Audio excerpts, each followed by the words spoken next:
Okay, I think we're just about ready, so... Good evening, everyone. Well, it's ArtStream day, so... Yeah, I think I'm gonna try doing a reaction to something while working. So... Yeah, let's get to the... art screen. Alright. Let's see what's in my React to Later folder. Oh, hey, Drevin.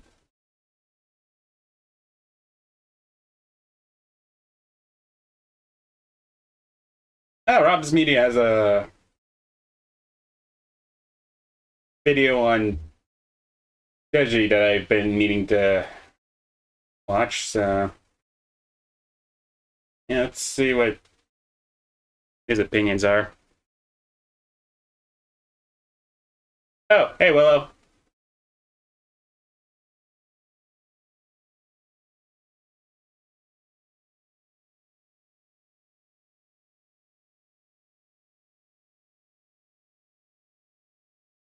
All right.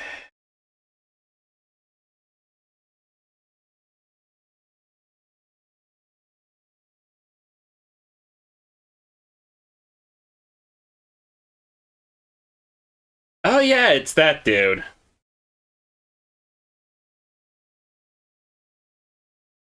Yeah, I only know him for that "Hey guys" weird meme.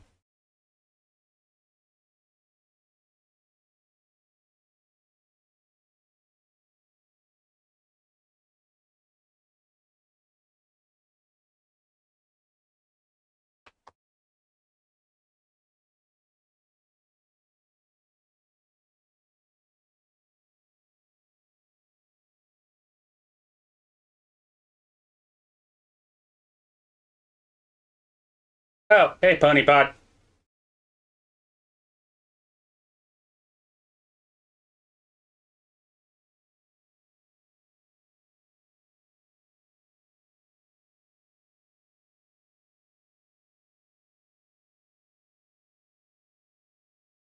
Yeah,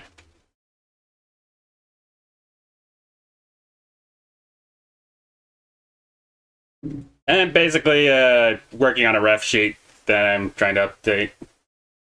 So yeah.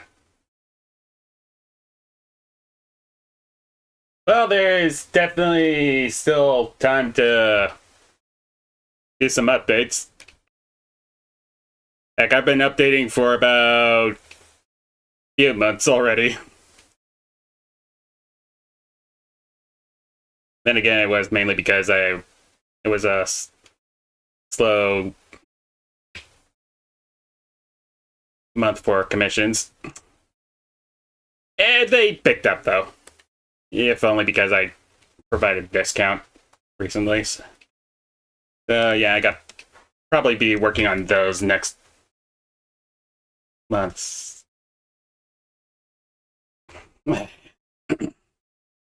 And trailed off there for some reason. Anyways,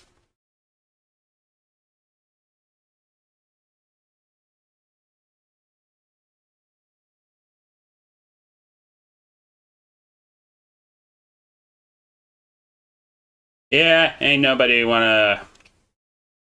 be ain't nobody like to be compared to others, sadly.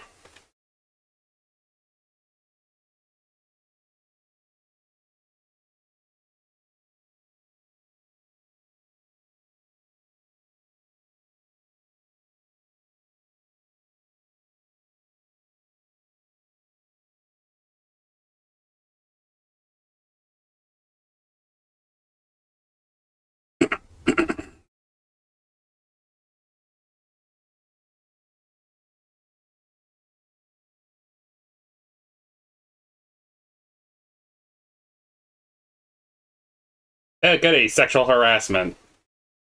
Always a classic.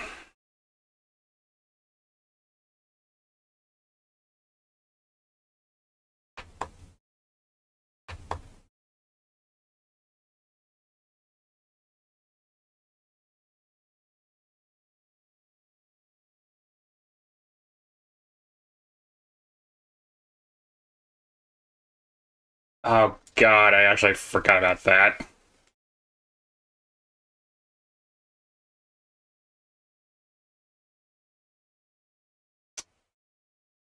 Real animation, by the way. Oh, yeah, that's fine, Willow. Oh wait, they can't hear me. Good.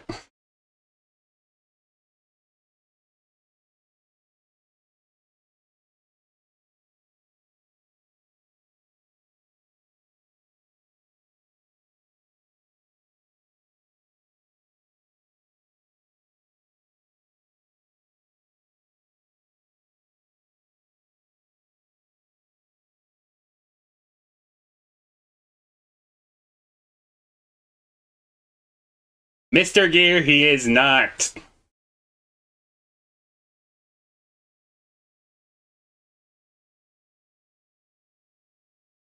Oh, the rise and fall of Mr. Gear was actually another video I should probably react to eventually.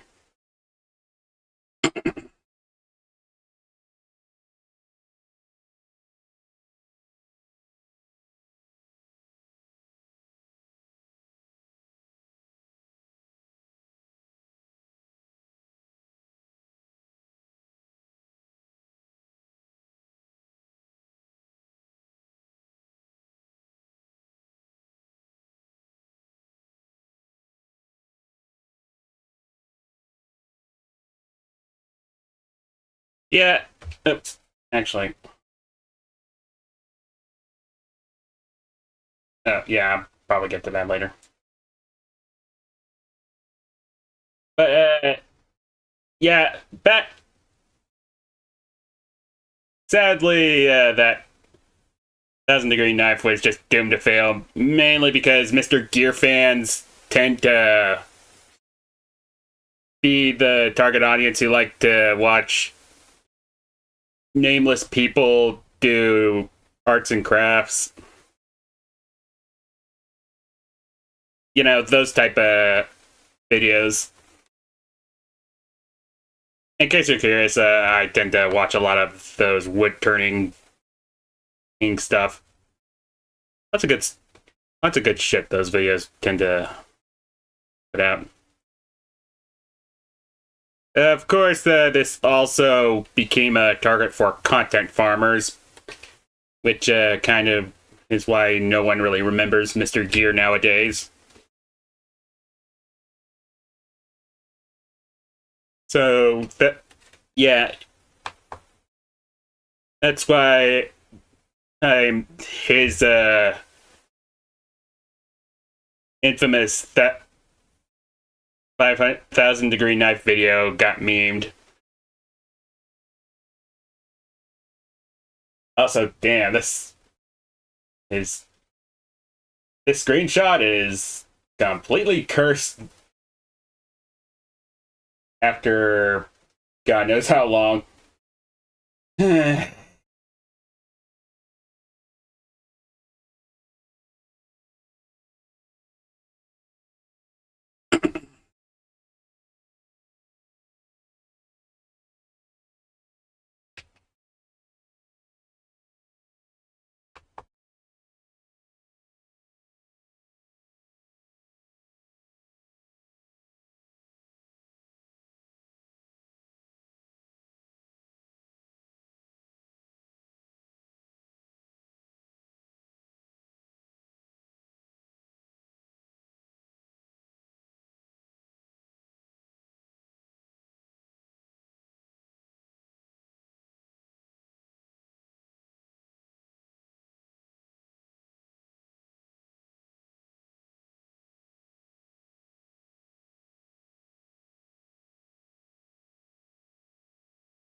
Ding!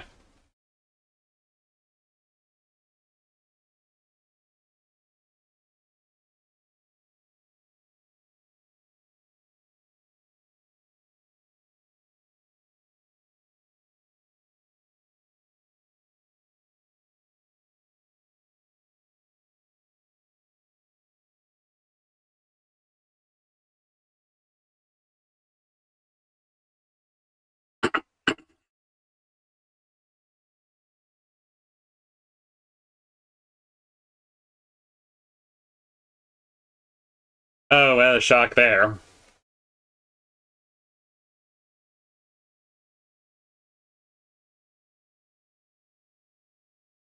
Oh, hey, Bray.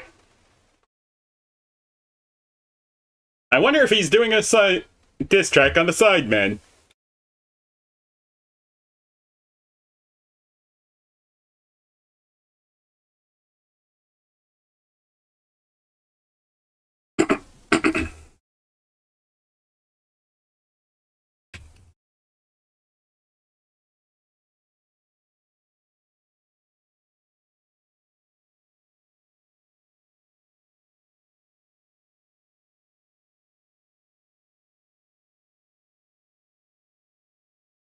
Ah, damn it. Of course I forget to turn on the audio. God damn it. Alright, starting again.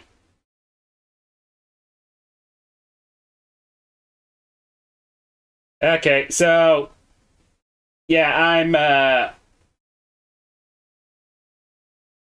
doing a reaction to Rob's Media's video on KSI's annoying little brother. You know who it is.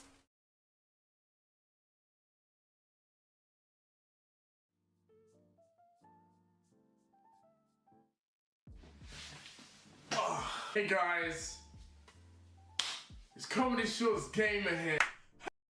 Yeah, that guy. Hey guys, it's Comedy Shorts Gamer. Hey, what's up guys, it's Deji. So, I didn't want to make this video. Hey guys, it's Deji. Over the past month, I've been going down a really strange rabbit hole regarding the YouTuber Deji. I briefly covered this guy in a video from 2 years ago, but the more I've dug, the more fascinating things get. Deji has a long string of controversies, those more prolific than his older brother, KSI, who has way more subscribers than he does. The reason why is because Deji is a professional And somehow just as annoying. He's constantly throwing shade at others, and cowering in fear when he gets a small amount of that hate back. From starting beef with the Sidemen, to lying about his neighbors, faking diseases, and allegedly buying subbots, today we'll be looking back at the many controversies of Deji, aka Comedy Shorts Gamer. You really can't start a Deji video without bringing up KSI's own rise of popularity. He began his channel uploading Let's Play videos, soon shifting to a variety of other content like vlogs and reaction content. Deji would begin his channel 10 months later, practically uploading the same type of content. He's clearly inspired by KSI, but won't publicly admit it due to his massive ego. Why do you copy Quite a shock there. Alright, I get this message a lot now. I don't understand why people say I copy. I do know, to be honest, I don't watch JJ's videos. His success is very clearly because of his brother. I mean, some of his most popular videos are collabs the two of them did over a decade ago. He would also post videos of his name in the title, such as messing up KSI's room, clearly leeching off his brother. Yeah, my brother should probably do make car videos. I feel like he might have an audience if he did. Well, he'd probably have more audience than I do, anyways.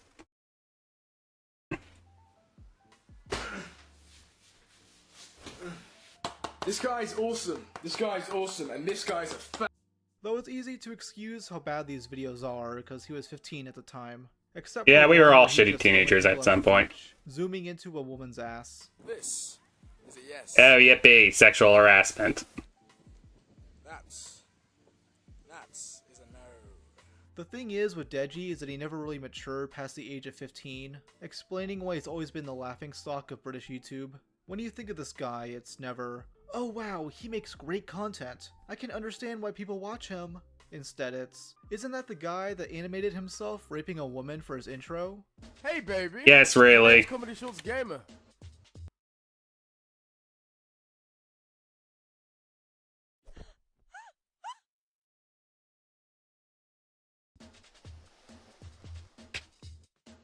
Real animation, by the way. No, I am not shitting you. That's real. It would end up resurfacing in late 2019 due to some people on Twitter bringing it up. Though it never had a lasting impact, since it's clearly just a crude joke, and Deji was a minor when he used this intro. But since 2015, he really couldn't use his age as a valid excuse for how utterly terrible his content is. My introduction to him was in late 2016, when he uploaded his 1000 Degree Knife video, which was memed to death because of the- Oh yeah, that one. Hey guys, it's Comedy Shorts Gamer here. I'm gonna be cutting things now. I'm gonna be heating up a knife and literally cutting things. So you know what? Let's do it. It's a video he copied from both his brother and another channel called Mr. Gear, but it's infinitely more entertaining because of how poorly done it is. Oh my god! Yo! The controller is gone! No, you just cut it in half, dumbass. This video in particular got a lot of criticism, as it seems like he was just trend hopping in order to get views, something which other YouTubers like Ethan Klein pointed out. And all of his fans Oh, were like, God. fuck this, 43,000 thumbs down. That is... Put everyone else on This that video list. is now somehow more cursed than than Deji's. Probably figured out why. This, what's up, guys? High energy.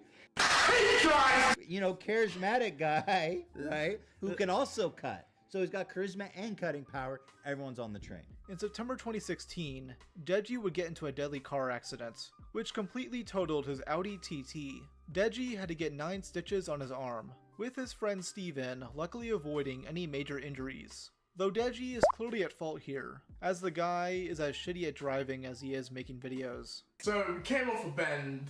I completely just lost control of the car. We were like swerving. I was trying to regain control. I couldn't. We went straight for a ditch and literally spun, went in midair and slammed.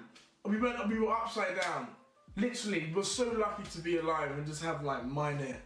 Yeah, really minor. Though what's hilarious about this situation is that only a month prior, Deji made a video talking about how his insurance provider wanted to cancel coverage of his car. His driving was so One of the bad, rare people posting about it instances where I actually agree with the which is insurance filled with blood company. in order for Deji to keep his car. You guys have legit flooded the site with just me, alright? Saying, this guy is an amazing driver. I seen him the other day thinking he was going to be some typical guy with his fast car, but he is very mature and sensible.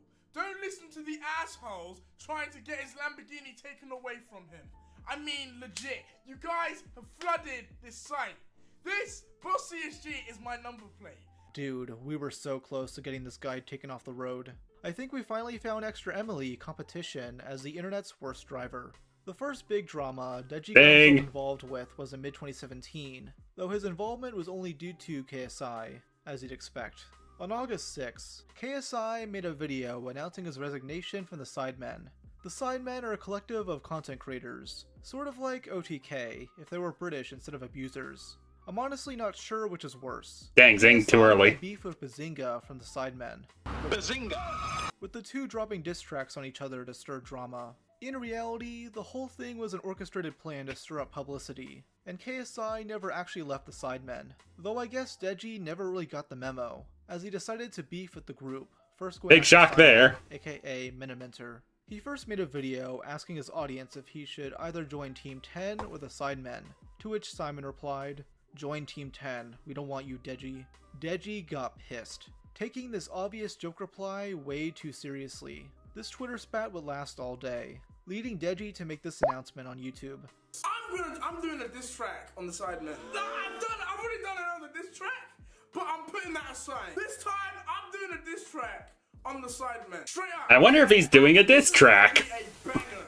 And when I say a banger, this is gonna, my house will be on fire by the end of this diss track, alright? This is a banger. So make sure you guys are subscribed, because I'm telling you, you want to stay tuned for this. And he was right. You are going to want to see how hilariously bad this diss track ended up being. It's simply called Sidemen Diss Track, and for some reason he goes after the whole group, not just Simon, and his rapping abilities are questionable at best. I feel like British rappers are always getting a bad rep, but Deji's skills are comparable to that parody by Unknown P. Riding round in a rover.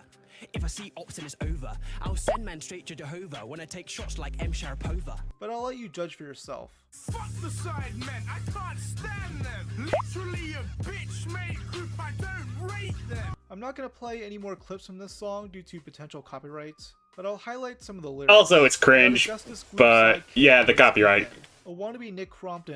Copyright thing is Then there's also a Dick thing. with his Minecraft pick dick. Left his bitch to fuck those Minecraft square pigs. Stupid prick starting beef with me? You'll regret that, just like vasectomy. Then there's Toby the Black Pinocchio. A nose so big it goes from here to Tokyo. In my opinion, this is one of the worst diss tracks in YouTube history, with the Sidemen tearing it apart in a reaction video posted the same day. That doesn't rhyme. Can we stop? How are we a version of a channel? No, it's their version of gaming. I hate them. Real net nobody energy here. You six are a bad version of this one guy. He is pretty sick though. He is very Shout out to Vanos. Shout out Vanos is the G. Simon would then drop his own diss track, going after Deji for his shitty bars, mocking his car accidents, and claiming he's only doing this for the views. Everyone reacting to this with views. I would too. Especially you, Deji. I know you're reacting to this right now. Fuck off, I'm not. Ridiculous.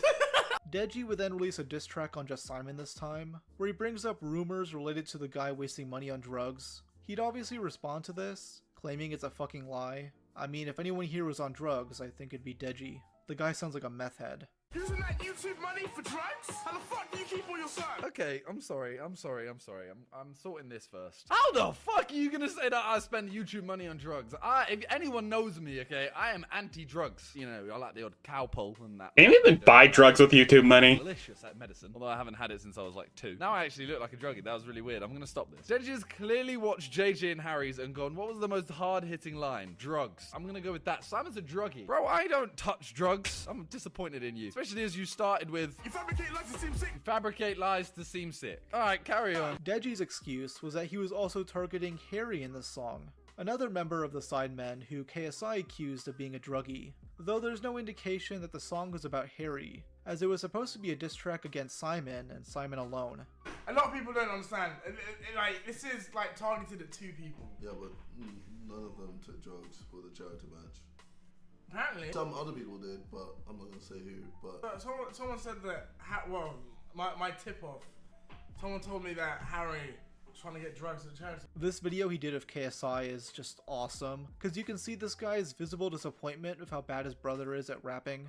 The secondhand embarrassment here is palpable. Man, I shit in the urinal. I don't give a shit, man. I'm fucking the cubicle. In other words, I'm saying I don't care. I mean, we get that. We kind of get that. Bitch lasagna, this ain't.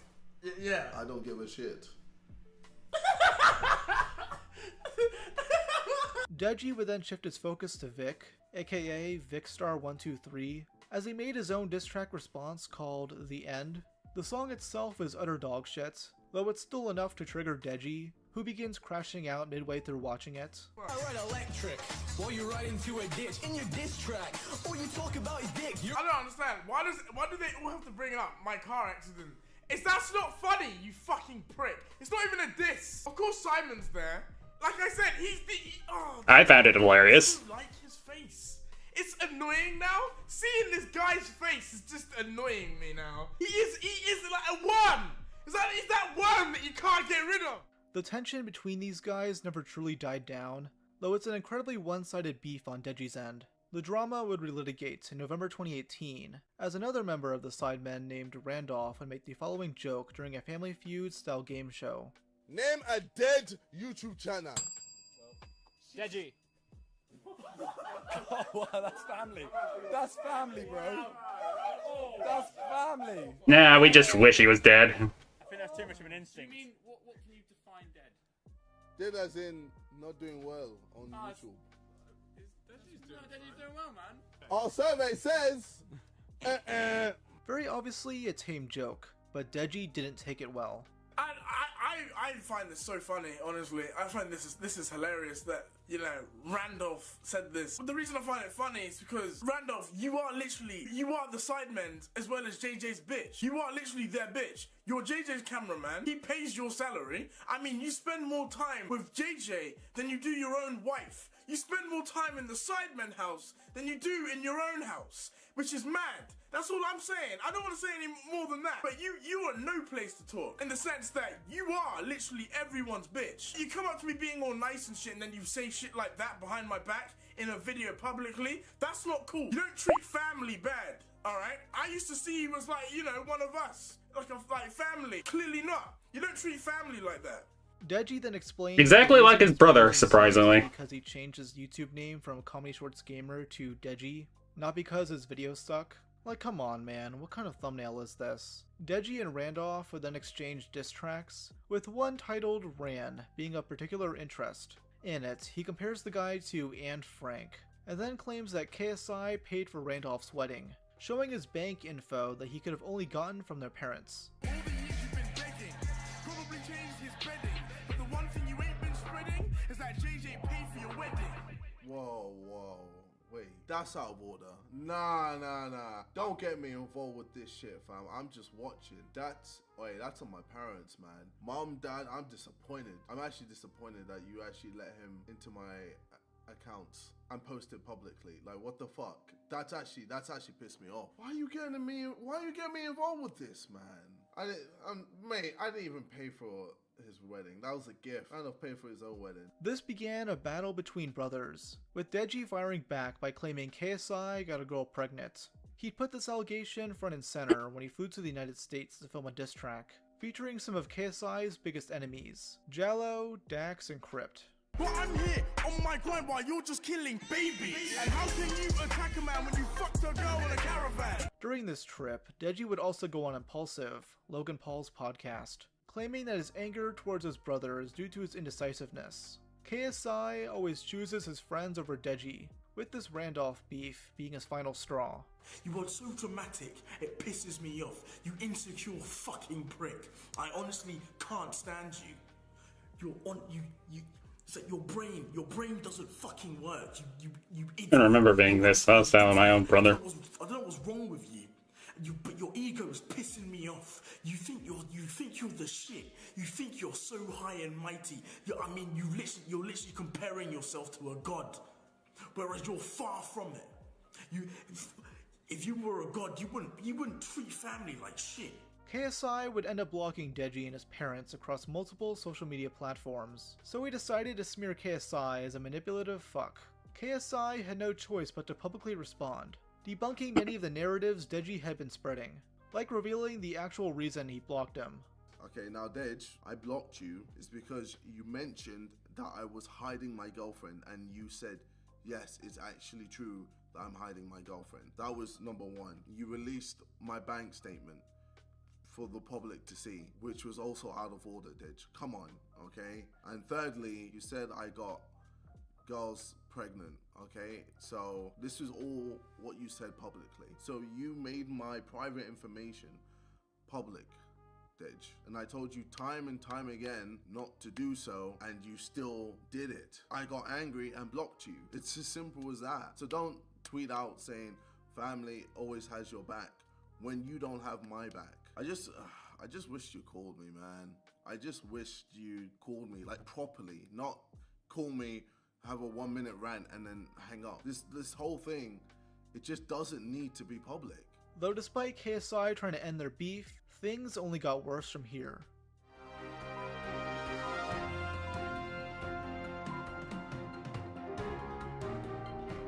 Oh good, Keemstar got involved.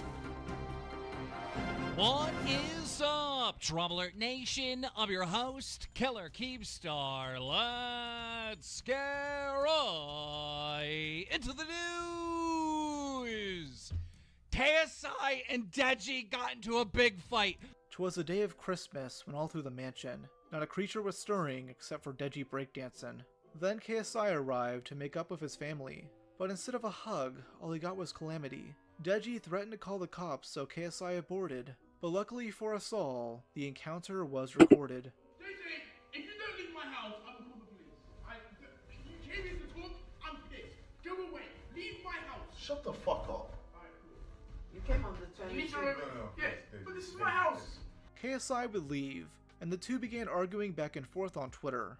Deji claims that KSI only visited him so he could smash his computer. KSI responded back, saying that all he wants is for Deji to delete his videos on him so the beef can officially be squashed. He remarks that their parents are only on Deji's side because he owns the house they live at, and that Deji only cares about money. The only comeback Deji had was to release this audio clip, making it seem like KSI attacked their mom.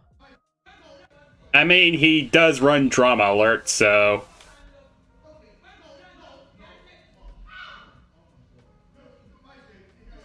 Why are you attacking my mom? Though KSI vehemently denied this. It's a pretty disgusting claim to make, and you need hard evidence to prove this happened, which Deji doesn't have. He then uploaded a video titled My Bro, where he fake cries and tries to emotionally manipulate his audience. You can manipulate the situation to your own will like you always do, but me and you were done. Nothing can change the emotion I'm feeling right now. The emotion my parents are feeling. The fact that you can make them cry is annoying. He ended up losing a bunch of subs over this, so he tried a different tactic. He had his mom record a video where she talks about the hate they're getting. But to add a little flavor, she claims, without evidence, that fans are showing up to their house and harassing them. Please stop the hate. I'm not defending anybody. The reason why I'm saying you guys should stop the hate, because it is now got to the point that fans are coming to our house very late at night, and even the police now are concerned for our own safety. So you guys need to stop this hate, because you might be thinking that you're applying this hate to a particular person, but you're also affecting the parents. Though after facing more backlash, Deji would finally apologize. He deleted all the videos related to the beef, including the diss track he filmed. But then, 4 months later, he put it back up on YouTube, restarting the beef because I guess he was bored or something. He then made a 45-minute long hit piece Yeah, maybe KSI scratched his car or something. I don't know. Charles's latest video, No More Lies. But instead of clearing his name, it only caused further doubts amongst his audience. His strategy here for going after KSI is to fling shit at the wall to see what'll stick. But the only claim that matters is those related to physical abuse. But through the progression of those videos that we did, on my brother's second channel, slowly, progressively, it started to get more violent. From throwing controllers. You need to piss off! Fuck you! To throwing bottles.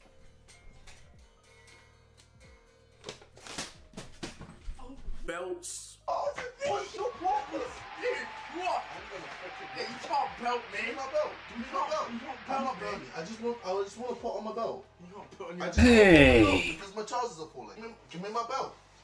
Give me my belt. Give me my belt, nigga. I don't think anyone really needed to know any of this. I picked it. Why? He portrays KSI as a heartless brother who would beat him up for the hell of it, like he was Mr. Ruckus. Did I just catch you having fun? But in reality, these are all clips taken out of context, which KSI discussed in his video, ending it all. He gives the full context and does apologize for some of these moments, but also demonstrates how things were taken way out of proportion. With this clip, I was play fighting when I was punching you, and that's why you started laughing. No, you.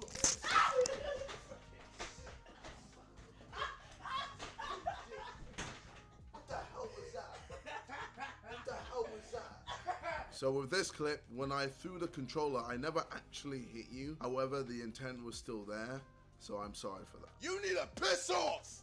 Fuck you! We're playing FIFA. We're playing FIFA. Still, in your video, you removed the laughter. With this clip, yes, I did throw the bottle, but again, why did you cut out the laughter? Oh, fuck you! Fuck you! Now, with this clip, you implied that I hit you with the belt, but if you watch the rest of the video, I never actually hit you. My trousers are falling. My trousers are falling. Give me my belt. Give me my belt. Give me my belt, nigga. Alright. Don't win. Who won that? You. I won that. Yes. You heard it here, ladies and gentlemen. I won that. And with the chair clip, I'm sorry. This was just wrong of me to do. So now, with the ball back in Deji's court, and him losing even more subs, he chose to make another hit piece. On June 18th, 2019, he uploaded... He really doesn't know when to stop. He mainly calls out KSI for some shit involving them sleeping with the same girl. It's all very gay, and Deji also weaponizes his poor mental health to avoid accountability, like YMS. I'm gonna tell you this right now. I've been going through some fucked up mental health shit. Really fucked up mental health shit. And the fact that you're just, carrying on with your life, not giving a shit, really fucking annoys me. Really annoys me. I'm saying that now. People, if I get hate for this video, I don't care. I really don't care. Take therapy then, and stay off of YouTube. It really pisses me off. Hey. It really gets under my fucking skin. Aw man, you really don't want to rile up Deji. He'll knock your block off. The voices in his head are telling him to give you a swirly. He would threaten KSI with a lawsuit. But things would quietly settle down after a multitude of meltdowns. Deji would finally squash the beef, putting out a retrospective on the drama in late 2020. The two still collaborate incredibly frequently, though their most notable team-up would have to be their fabricated beef with the Paul brothers. In February 2018, KSI won a boxing match against Joe Weller, with him calling out Jake and Logan Paul, challenging one of them to a fight. Logan agreed to fight KSI, and Deji started talking shit in order to leech off the drama. He wanted to fight Jake Paul as a separate main event, though he responded back, adding all these weird stipulations. Though it was enough to rile up Deji, as Jake also made jokes about Deji's man tits. He'd then fly out to Los Angeles, hanging out with Asian Jake Paul and Charlie D'Amelio's side bitch, filming a reaction video. God dang, right, Scam. Pussy. I know you're a Well, pussy, Jake. As well as Logan. I know you're both pussies. Just stand up and fight. Stop being such a pussy. Hey. Like this shitty rule system. Jesus Christ. It's child shit. This is literally kid shit right now. You are a kid. And your dad is in the background. Though behind the scenes, some deals are being made, and Deji was officially set to fight Jake Paul later that year. I wonder whatever happened to Though him. he was really adamant that he didn't fight as an undercard to his brother, but that ended up happening regardless. Womp womp. 2 press conferences we held that summer, with the first one only being notable because of the Walmart meme. What the fuck are you wearing? No, I'm not wearing tank. Are those Walmart shoes? Yo, cheap ass merch. No, a man looking like Ellen DeGeneres. A man looking like Ellen DeGeneres. What is that? Jake, you don't want this. You're not Walmart. Walmart. They just sell clip art. Walmart. Come in. Though the second one was more notable, as KSI and Deji were relentless in emotionally attacking the Pauls, including their dad. Everyone has my back, and no one has yours, besides your ludicrous mum and your disgusting delusional dad. You're disgusting, mate. You said you beat me in a fight. You said you beat me in a fight with one hand, right? You wouldn't do shit. You're an old man. But I'm sure you wouldn't mind lasting one round with all the little girls you like kissing. You sick, deadbeat, bald-headed prick. Though sadly for Deji, he got cut off by his own brother. So once again, he got the spotlight stolen from him. Fuck you! GG, motherfucker. Like I always say. Fans of Deji and KSI would actually attack the Paul brothers' rental car on the way out, with Greg Paul accusing Deji for being responsible. He denied this and even challenged people to sue him, which never happened. A couple days before the fight, Deji actually showed up. That's actually surprising. Paul brothers meet and greet. He came there to talk shit, and Jake responded by slapping the shit out of him. Honestly, I have no idea what he'd expect to happen. Their fight on August 25th went about as well as you'd expect, with Jake beating the absolute shit out of Deji. During the 5th round, he cornered Deji and decimated him.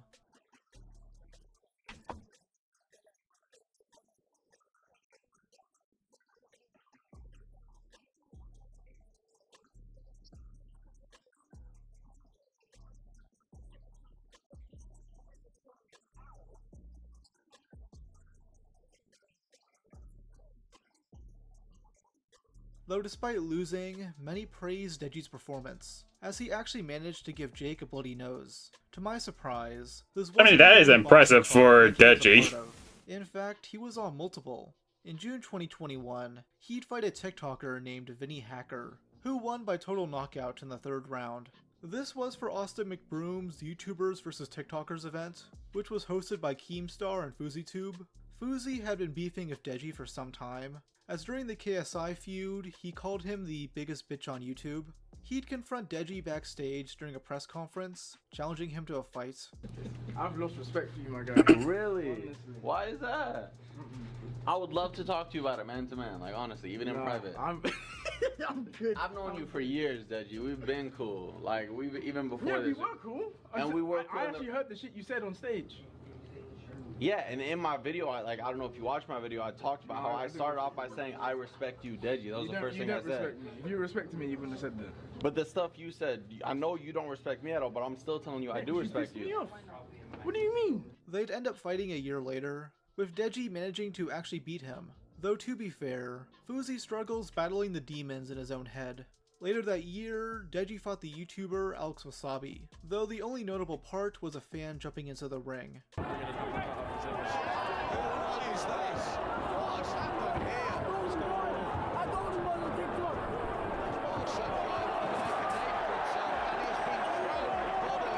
Deji did lose this fight, though he has actually won some of his matches, like with the YouTuber Swarms and a Wood Savage. While boxing has taken up much of his time, Deji also had to struggle through another battle in his life, one against Johnny Law himself.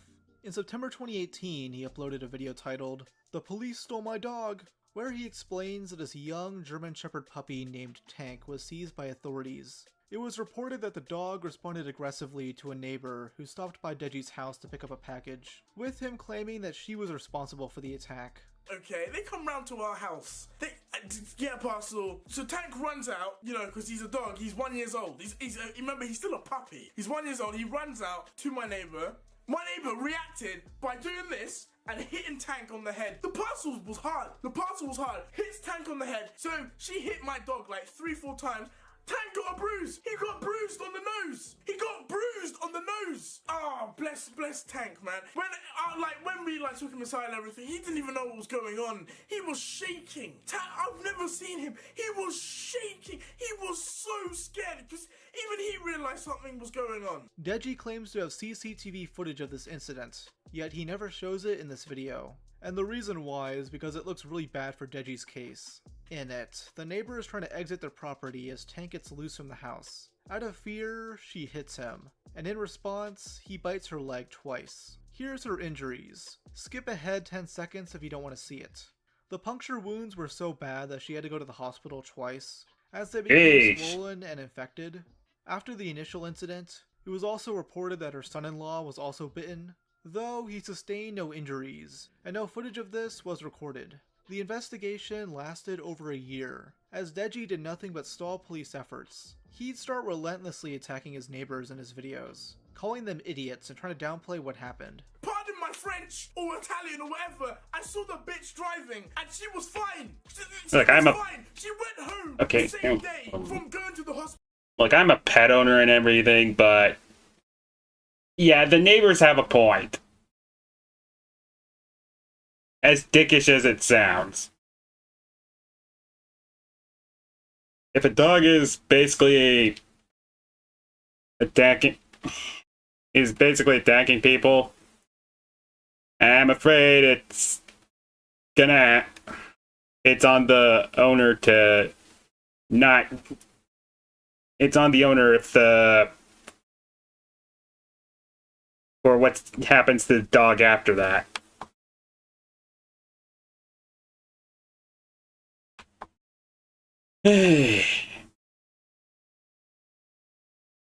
Which is why you should probably keep them away from any conflict they might have.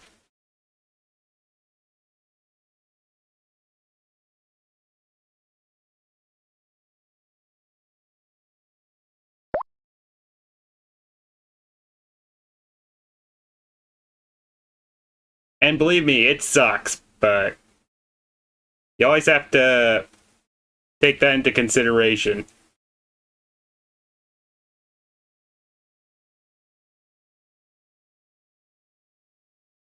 Getting stick, it was literally a nick. I saw it. With all the support that I'm gonna receive, you are literally digging yourself a grave because you are an idiot. You are literally moronic. I know you wanted a nice quick cash grab, alright? I know that's what you wanted. Get your nice little bit of dough here. Oh, sweet, we're happy. You're idiots. And to add fuel to the fire, he made baseless accusations against them. Worst of all being the claim that they abuse their own pets. I want my dog back. And these pieces of shit, they treat their dog like shit. They have 2 Rottweilers. It was snowing. Do you know what they did? They have a cage outside, right? They have a cage where they keep their dog. They left the dogs caged up while it was snowing. Not hours, days. My point. Yeah, excuse me if I don't believe you, Deji. You're harboring a dangerous dog. You're harboring little brain cells. You're harboring no brain cells. Deji would also insinuate that the police are being racist against him and his family, though again, he has no evidence for this. Bro is just yapping. And they just don't want to look bad. They don't want to concede to me. I don't know, maybe, I'm not saying this, but maybe one of the factors could be because I'm black. You never know. They're too scared to concede against me. Because maybe I could be a huge factor in this. Because, I'm going to lose to a black man. Well, too bad, yeah? You're gonna lose to a black man. Nah, not just a black man, a black family. So you're screwed. And my dog's black too. So you're gonna lose to a black dog as well. But the thing is, this strategy worked for a long time. Cujo 2.0 was roaming around, terrorizing his neighborhood, but Deji was able to shift the blame to everyone else in the situation, other than himself. He started the hashtag #SaveTank on Twitter, and many of his fans would go on to dox the victim, which he did nothing to stop. Deji and his mom, who officially owned the dog, had to attend a hearing in September 2019. Both actually pleaded guilty. Deji for being in charge of a dog dangerously out of control, and his mom with 2 charges of allowing a dog to be out of control in a public space. In December, both were made to pay fines, compensation to the victims, and had a restraining order placed against them. Tank was sadly meant to be put down, which I don't think should have happened to a 1-year-old dog. But at the same time, Deji and his family should have never had custody of Tank.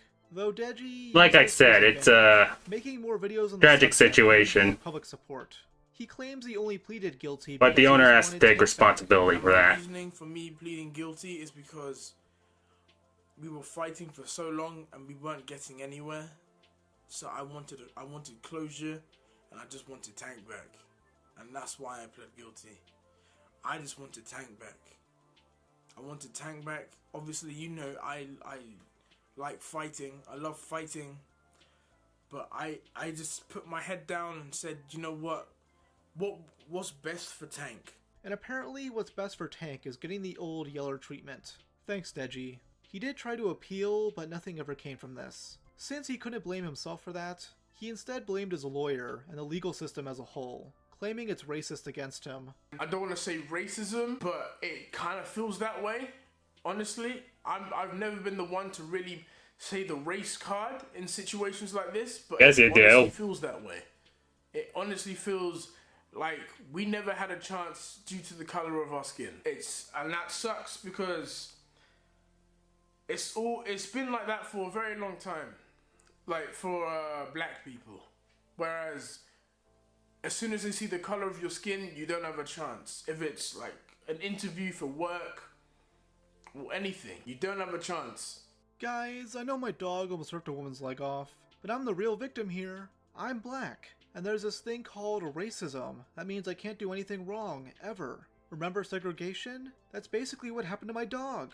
Deji never really learned his lesson from this, as he'd soon get another German Shepherd, which he would also name Tank. Sounds like he cursed this dog, but luckily it hasn't mauled anyone to death yet, so good job, Deji.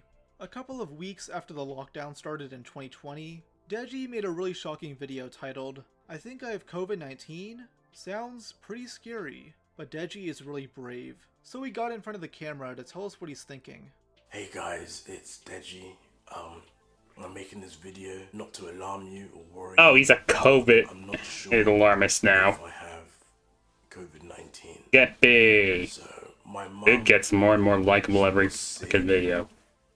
She's fine now. She was sick, like she would use all sorts of medication and it wouldn't fix her. She was sick. So yeah, this is fake as shit. This gives the same energy as pretending you're sick and convincing your mom not to let you go to school today. I do cough a lot. I do People will do anything for views nowadays. I mean, you could tell that I sound like I'm dying, but I'm fine. Alright, don't worry. I have Says the reaction video maker. Sneezing. I do feel achy, but I'm not sure if it is COVID-19. I don't want to wish for the worst because I'm not like that. So yeah, I am, just to be safe, I am self-isolating. Deji knew he I mean, this video, so honestly, we kind of wish you would isolate from the world, but he never got tested for COVID-19. that's just He's me. afraid to test it, but thinks he still has it. I am scared to test if it is COVID-19 because I don't want to know anything. I know you guys will tell me. Please let it be COVID. Please let it be COVID. Thing. I am too scared to. But I will just self-isolate, and if it does get any worse, I will then seek medical attention. But I'm mainly just letting you guys know, like, what's going on with me. Alright, so I don't want you guys to worry. I am fine. The stupid people in his audience, mostly kids, will believe this. but everyone else knew he was bullshitting for views and attention. Shortly after, KSI posted this Instagram story, mocking someone for clickbaiting. "Some men will do anything for views, shaking my head." People tied this to Deji's video, and an edit was floating around of KSI seemingly reacting to it, though this was obviously fake. It's unknown who the story was directed at, but regardless, Deji's clickbait strategy backfired. He lost more subscribers from this, dipping below 10 million. He would respond to this 2 days later, wearing a hazmat suit for the whole video. He's now trying to play off the fact that he faked COVID symptoms, but he's not doing it genuinely. It's instead because he lost over 100,000 followers. So regarding my video a few days ago, so obviously I understand the backlash I got. My video was somewhat impulsive. It was more me being scared, if that makes sense. Because I saw and read that if you have asthma, you have a higher chance of getting permanent damage if you have the coronavirus. I have talked to my GP, my doctor, but I'll tell you about that after. So I do understand the backlash that I received. Wow, his voice magically... Yeah, I think I'm gonna need Corona after watching this video. Me a full week for a sore And I don't even drink alcohol. But Deji, he's superhuman. He then addresses the KSI rumors, claiming it's absolutely disgusting. It's rubbish that people thought it was true. Me and my brother were solid. I'm not gonna fight my brother. That will never happen again. So for the people trying to twist it like that, that's disgusting. Honestly, a lot of you should be ashamed of yourself. It's actually disgusting that you guys want another quarrel between me and my brother. He's doing his own thing. I mean, it's better than the quarrels he had with Lunchley's critics. Getting your ass beat by other YouTubers. He then addresses the main criticism he got, the clickbait itself. Instead of owning it, he pretends like it's a lie, and attacks his viewers for even suggesting that. There are people saying I'm doing this for views and everything. It's disgusting, and it's sad. It's actually pathetic. And it's sad that a lot of people think that's what I would want to do. That I'm actually trying to profit off of the COVID-19 virus. It's disgusting. And in fact, it kind of pisses me off too that you guys think that. So it also begs the question that this will most likely be the last time I reveal anything to you guys, mainly because people will try to twist it, try to twist my words to make it seem as if I'm doing something for views or doing something for some profitable gain. So yeah.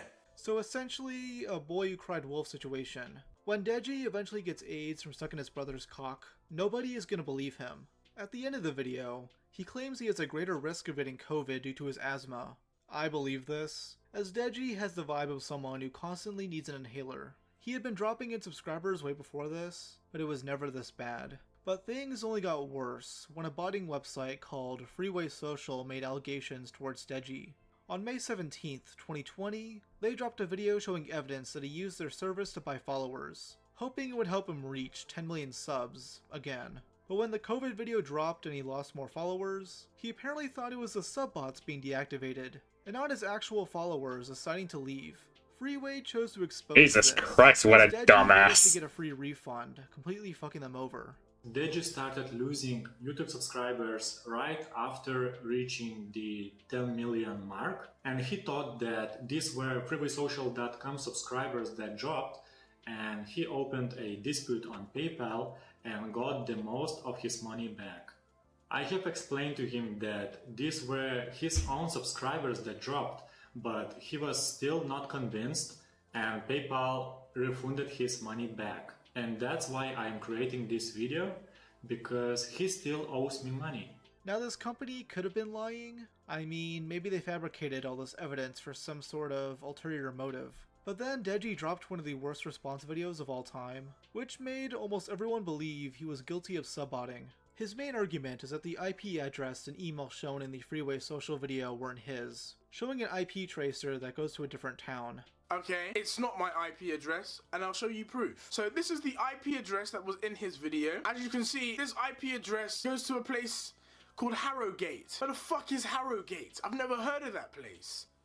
My IP begins with 81. It does not begin with 86. So I don't know whose IP address this is. However, Deji is not telling the full truth. Mudahar did some digging into this, and determined that the IP tracer he used was inaccurate, and that the one shown by Freeway did link to Peterborough. Also, something else to note is that the email shown belongs to a real estate business run by Deji's parents, meaning they could have been the ones to buy subs on Deji's behalf. The rest of his response It's free was real Deji estate. rambling on and on about how intelligent he is, making for a highly entertaining response where almost every single line is quotable. The entire comment section is filled with timestamps referencing his best lines, basically turning it into a meme fest. When the doctor asks where it hurts, that are literally just on my dick 24/7, and it's just frustrating. All right, they're like leeches. Okay. You try and shake them off, but you can't. Time for the you laugh, you lose section, which I immediately lost. Until like your dick's just flaccid. me after the doctor asked me about my dementia. I don't know who the fuck you are, and if you want to go legal about this, I'm 100% down, because I don't know you, bro. Who are you? My parents when I was born. I don't want you here, so like... Me when my mom asks why there's a hole in my peanut butter jar. I have no knowledge of any of this. Okay, I have to stop. Sorry. The meme fest is just... I just love these types of meme fests. Probably the most entertainment you'll get out of the Deji videos. Okay. I think I can continue. This is so bizarre. Living in Derry be like. It comes and finds me. I don't want it, man. I just want to just chill. When I finally let out that piss that I've been holding for the past 14 hours. Alright, god damn, just go away. Okay, sorry, I get... Fuck.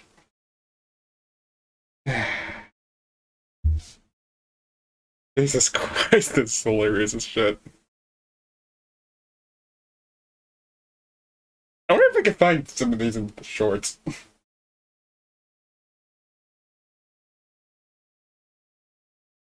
When you pass the drug test without even studying. My IQ level is dumb high, alright? I'm not trying to brag.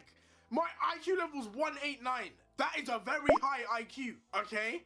So apparently hey, he's QQ. smarter than Albert Einstein himself. Maybe he should have gone in. I was just watching Rob Media's video on Deji, and I got to the video with all the meme quotes in it. Trying to not to laugh half as fast in and of itself. Quantum physics instead of posting videos like, when someone eats your KFC. This response only made things worse. So Deji instead chose a nuclear option. The YouTuber Kavos had done a series of videos exposing Deji, so in return he filed a defamation lawsuit. Kavos could have had a decent chance to win, but in the UK, the earnest is on the defendant to prove they didn't defame someone, when in the US, it's the other way around. They'd settle in late 2020, I enjoy British with law. Kavos having to delete all of his videos on Deji. Have you ever been... UK law. Anyone ever come Yeah, like, tried to take I don't it in know. official capacity? Yeah, Deji. Really? Yeah. Can you Mine's tell us still- anything about that or not? I can say it's done. It does. Costs a lot. Friggin' hilarious. He's a prick. Wow. What? So you made a video about him? Yeah. What was it? Cease and desist letter? Yeah, it was he like threatened to take us to court and stuff, a libel case. For things that you'd said? Yeah. But were they opinion pieces or were you given statements about things? Statements. Right, okay. Yeah. So legally can you not talk about him anymore on your channel? I can, but I can't repeat stuff I said before. Really? Yeah, which sucks. It's like the worst thing. But it's one of the things, man, like he's a 10 million sub YouTuber, KSI's brother, man. He's probably got all the resources in the world. Right, I ain't got like that. However, there's one man Deji couldn't legally intimidate. Killer Keemstar. What is up, Trouble Alert Nation? I'm your host, Killer Keemstar. Let's get right into the news! Deji has been caught botting subscribers on his YouTube channel, allegedly Keemstar completely believed that Deji bought its subs, though he had to say alleged because he didn't want to get sued. But he did show the evidence, exposing this drama to millions of new eyes. And he knew this would cause Deji's 8-year-old fans to come hurling insults, so he addressed them too. Well, now listen, I get your tweets, Deji fans, and I see your comments, Deji fans. Why is Keemstar always picking on Deji? Because Deji is messing up. And here's the other thing. And this is the most important thing that all of you need to understand. This is against YouTube rules. You can't bot your YouTube channel. Deji's whole channel could get terminated. It could be terminated tomorrow. It literally could get shut down from this. This is a serious Does YouTube even enforce that rule? I don't know what you're thinking. Though Deji never faced these consequences, as his channel remains up to this day. On May 23rd, he'd upload a hit piece on the guide titled, My Experience of Keemstar. It begins with Deji explaining how they used to be friends of each other, but lets it slip that he was always being performative. He needed guys like Keemstar to defend him, but now that Keem is justifiably shitting on him, it's time to burn the bridge. Support him. Subscribe to Keemstar. Literally, he's a nice ass guy. So that clip that you just watched, that was a clip from 2016 when Keemstar and I were on good terms. I won't lie, that was mainly because Keemstar was on my side. When people were making stories up about me, Keemstar actually defended me and made fun of the people that were making fun of me. So I only did my due diligence and supported him back. Obviously over time, that changed because he then started to form his own opinion of me. So he started berating me, trash talking me in videos, just being completely biased against me. Deji, that's called having basic observational skills. When a YouTuber has a mess up or two, people usually look past it. But when that YouTuber shows a consistent pattern for being a piece of shit, it's reasonable to assume they'll never change. Though obviously, Deji isn't self-aware enough to realize this. He can't look back at his feud with his brother, or the lies he spread about his neighbors and see that he was in the wrong. No, Deji is right all the time. It's super obvious that the only reason he made this video was to piggyback off the recently released Content Nuke by Ethan Klein, where he spends over 40 minutes shitting on Keemstar. It's a very controversial video, though it put Keem in a bad enough light to where people like Deji felt invincible going after him. H3H3's video really gave people courage to fight back against Keemstar. Because Keemstar hasn't just done this to one person, he's done this to numerous other people. Keemstar bullies people off the platform. A lot of people are afraid of Keemstar because Keemstar has a track record of this, which is unfortunate. Keemstar's also buddy-buddy with a lot of big YouTubers, so that obviously people are scared to fight back. They can crush you literally within minutes. But H3H3, his video, like I said, you've even given me the courage to do this video. My video gets berated with dislikes. So obviously I was just afraid of this. So kind of ironic considering Ethan dunked on this asshole. Really is. So I applaud you for that. Thank you, H3H3. Deji, you have more than double the amount of subs that Drama Alert has. What are you on about? You're not some small YouTuber. You reached 10 million subs twice. And the cherry on top is that he ends the video showing a Britbong clip. There is a video that actually needs a lot more attention. I'm only going to show a little bit. I'll leave the video in the description. It really shows the monster that Keemstar really is. So, yeah, I'm going to end it with that. Thank you guys for watching. Take care. I used to go by the name Britbong Returns, but at the moment I go by Mr. BTFO. Mainly I had to change my name because people were literally non-stop trying to flag me down. I've had people targeting me, impersonating me, trying to get into my accounts and go after me and my family, and partially some of this is due to Keemstar. Because I made a video on one of his friends, he went after me big time. I have been like fucking with you non-stop, taking down your Twitches, taking down your Twitters, taking down every social media platform you have, Mr. Bong. And I've been owning you. I am your god. And I mean that. I'm your fucking god. Because anything you create, I fucking destroy like that. And I've been doing it over and over and over and over again. Yeah, I'm sorry, but Keemstar was in the right for that. The context he leaves out is this Britbong guy is a crazy malicious doxer and false flagger who would spam CP. He's basically just a right-wing version of Bana Banada. And Deji's shoutout was equivalent to the Dev stream where the Giardia lie came from. But Deji barely received any backlash for this. as Keemstar was so hated at the time that people were willing to look past this. In fact, this is pretty much the last major controversy Deji got himself into, as he played it safe from this point forward. Though there's one last event I'll mention here, his breakup with his longtime girlfriend, Dunya. In January 2022, a clip circulated of her making a disparaging remark towards a black man on an Hey, e-dating Alex. show. That fat ass, that fat ass nose gotta go too. Fat ass nose. Yeah. Fat ass nose. I mean, you're black. You're black. You're literally black. What are you gonna call fat ass nose? We can't. Oh. Yeah, I'm just reacting to a Rob's media video. It's on Deji, aka KSI's annoying little brother.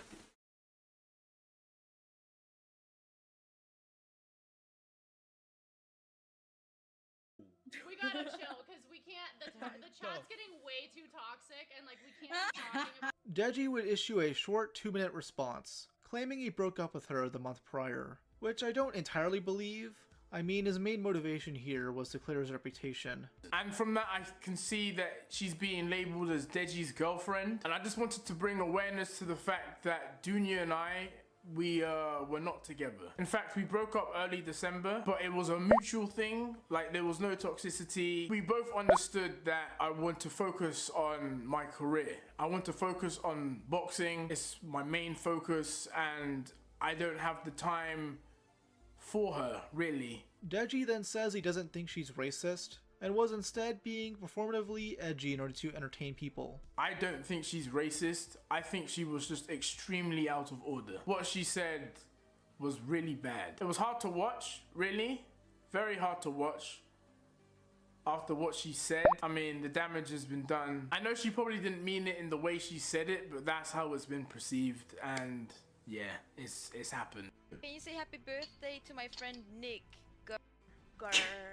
Happy birthday, Nick!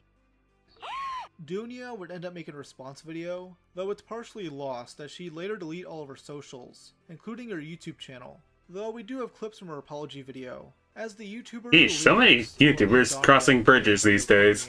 She even made an indirect response video. How would you get rid of that thing? It's all good fun. Dude, my good friend Nick Gurr. He was saying he was just trying to say what's up. Heyo, when did Augie get a tan? The reason why I bring this all up is that later in 2022, Dunya would reach out to Keemstar and Kavos regarding the sub-budding drama. She claims that Deji was never the one to buy them. His father did it behind Deji's back. He wanted to cheer up his son, since Deji was depressed that people were unsubbing. When he found out, Deji wanted to protect his dad from the backlash. So Probably desperation. So according to Dunya, Deji falsely sued Kavos to cover up for his father's shady activities. Kavos himself replied, "Deji and his parents owe me a fucking apology and 10 grand. If true, this really shows how selfish the guy is. Deji could have easily just made an apology, clearing the air and being honest about what his dad did. But instead, he escalated things, choosing to fuck over Kavos in the process. Though most people have forgotten about all of this, and Deji has returned to a life of mediocrity, continuing to live under KSI's shadow, struggling to reach 1 million views per upload. How this guy still has subs is beyond me." In recent news, Jake Paul challenged Deji to a rematch. Cringe compilations, probably. We'll see Deji get his ass beat again and sent to the hospital.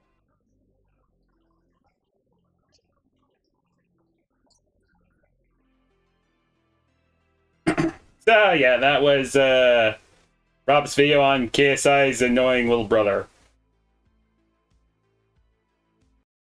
Let's see, what else do I have on my list?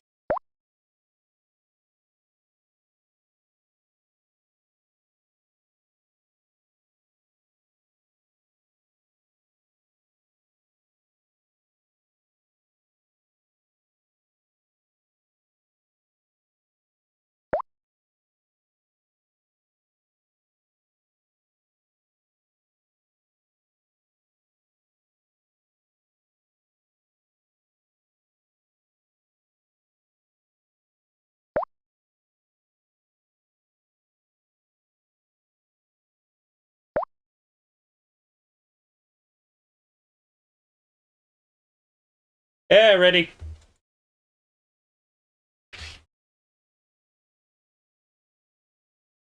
Let's see, I already watched that.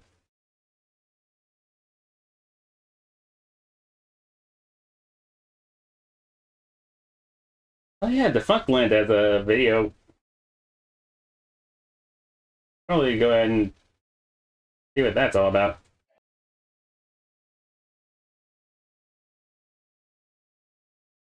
Surprisingly, I haven't reacted to any of their videos.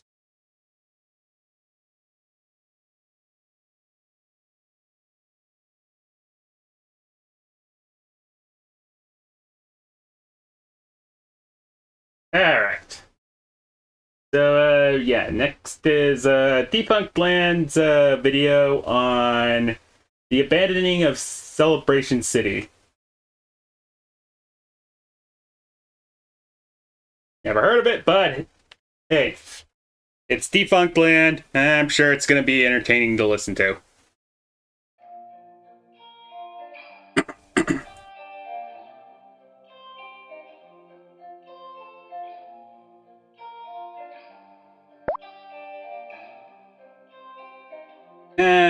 Abandoned theme parks. Something always so somber about those. Maybe it's the fact that it's they're typically places to celebrate, and just seeing them all run down and it's just kind of sad. Yeah, that shit is.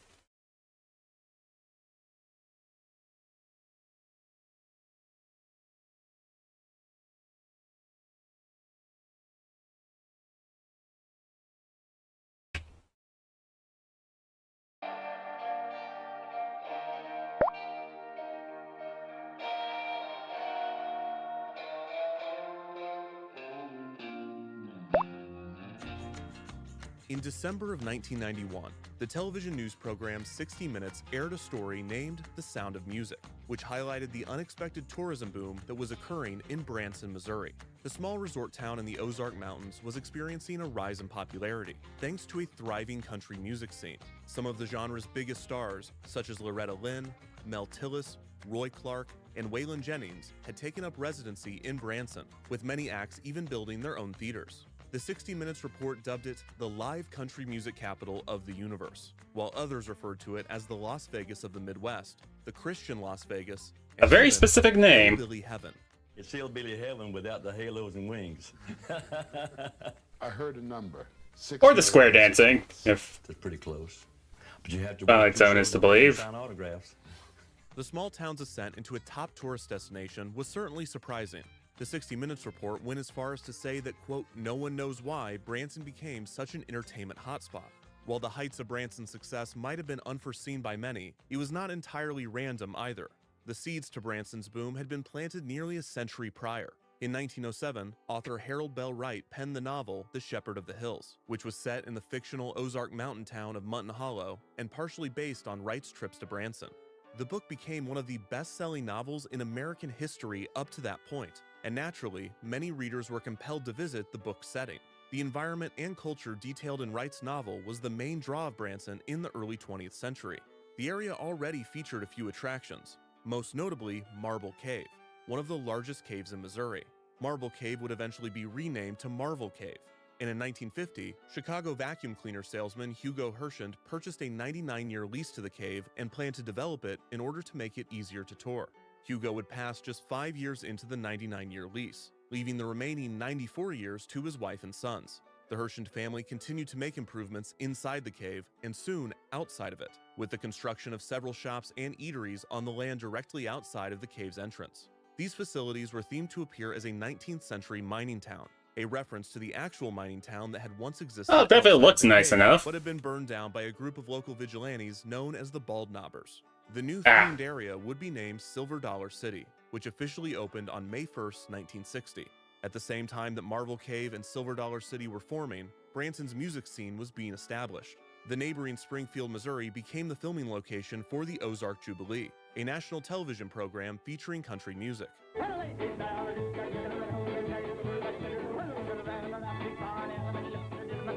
In In 1959, the Bald Knobbers Jamboree, a country music and comedy act named after the defunct vigilante group, started performing.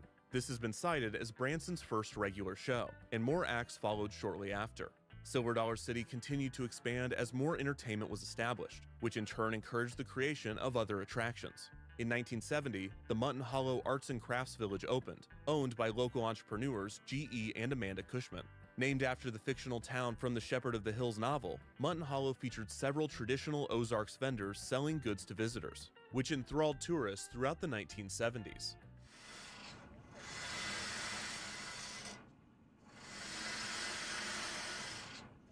Hey, never underestimate the wood turning videos.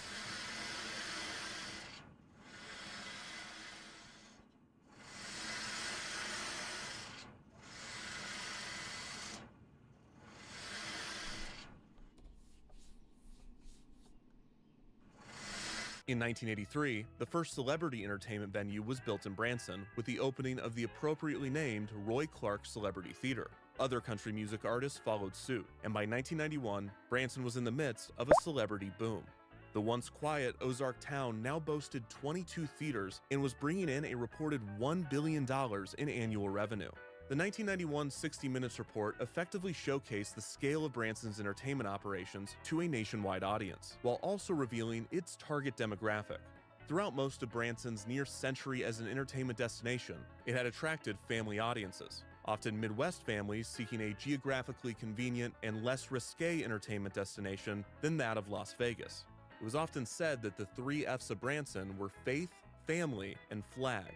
However, the transition into a celebrity country music mecca had narrowed Branson's main audience to a very specific group of people. Old people. Old people. Elderly people. Specifically, the greatest generation, born between the years 1901 and 1927, who would have been, in 1991, between the ages of 63 and 90 years old. These people were herded around the country like cattle, primarily via bus, often organized by local retirement communities. These people, who came of Old age people during need the a recreational center too. deal seekers. They wanted their entertainment cheap, free of cursing, little bit of Jesus, a lot of Americana, and if the envelope was pushed, it needed to be in a rowdy, good old boy way, not a scary, challenging of social norms way. Pandering to this clientele made a lot of people very wealthy. There's a lot of money to be made in exclusively catering to people that are just about to die. But there's also a problem with it. What happens when they do? Branson's main source of income were people that were just a few years or months, days, and you'd have to imagine in some cases minutes away from death. Absent significant and immediate advances in biohacking, Branson's boom could be short-lived, but at the time of the 60 Minutes report, there was no end in sight.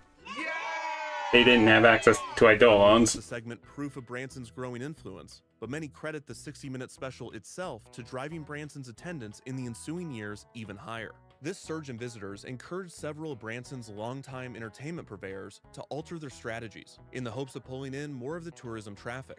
The quaint Mutton Hollow Arts and Crafts Village had been free to enter since its opening in 1970, but in 1992, the Cushman family greenlit a multi-million-dollar renovation, which would add 2 music theaters and 17 thrill rides to the land. After the changes began, Mutton Hollow began charging admission, but this shift in approach was not successful. Just 4 years later, admission was made free again, and the newly added rides were given a separate fee. The investments and format changes had not paid off, and in 1997, Mutton Hollow was set to be foreclosed on. The Cushmans, who had now operated the village for over 25 years, filed for bankruptcy to avoid the foreclosure. The park was not alone in its struggles, as numerous Branson theaters were filing for bankruptcy at this point, which some believe signaled an end to Branson's boom.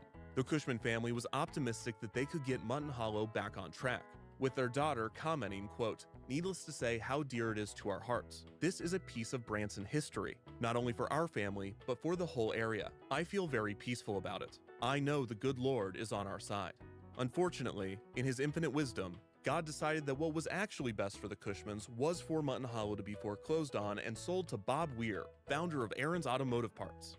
He does work in very mysterious ways. Located near Branson's bustling entertainment strip, sold for $2.5 million in December of 1997. Weir, who was in his early 70s at the time of purchase, initially said that he was not sure what he would do with the property, but not long after, he unveiled big plans for Mutton Hollow. Weir announced that he would be tearing down most of the quaint arts and crafts village in order to build a new amusement park in its place. His primary motivation for entering the amusement park business was simply that he believed that it would be fun. After purchasing the land, Weir brought in numerous consultants to look at the property, all of whom advised against building an amusement park. Weir explained, quote, they thought a better use for the land, and one with higher earnings potential, was a new area of hotels, shopping, and theme restaurants, adding, quote, I was hoping they would encourage me. Not swayed by the advice, Weir continued forward with his park, which he would name Branson USA. Most of the attractions that Weir assembled for his park were pre-existing or off-the-shelf amusement rides. This included a Ferris wheel from Italy and a roller coaster from Belgium. A few of Mutton Hollow's attractions would remain, as would the village's largest structure, a round building that had held Mutton Hollow's dinner show, which would become Branson USA's USA Theater. Some of the more unique features of the park would be an elevated go-kart track, a 2.5-acre miniature golf course, and most notably, a nightly laser light spectacular. Branson USA would not charge admission and would instead sell single ride tickets and an all-access day pass. Towards the end of construction, it's a remarked, disposable quote, razor "I method. spent a lot more money than I had in mind, but I wanted to do it right." Branson USA officially opened on June 4th, 1999. I'm not sure how that actually works. Branson USA's debut was not met with much fanfare, and it seemed that the park was struggling with marketing, PR, and even describing its rides on its own website. Fireball, Do You Dare, only 4 of these in the US, and we have one. Sea Dragon, much more than it looks. Bumper cars, bumping your buddy is fun for everyone. Tarantula, a long-time fun ride.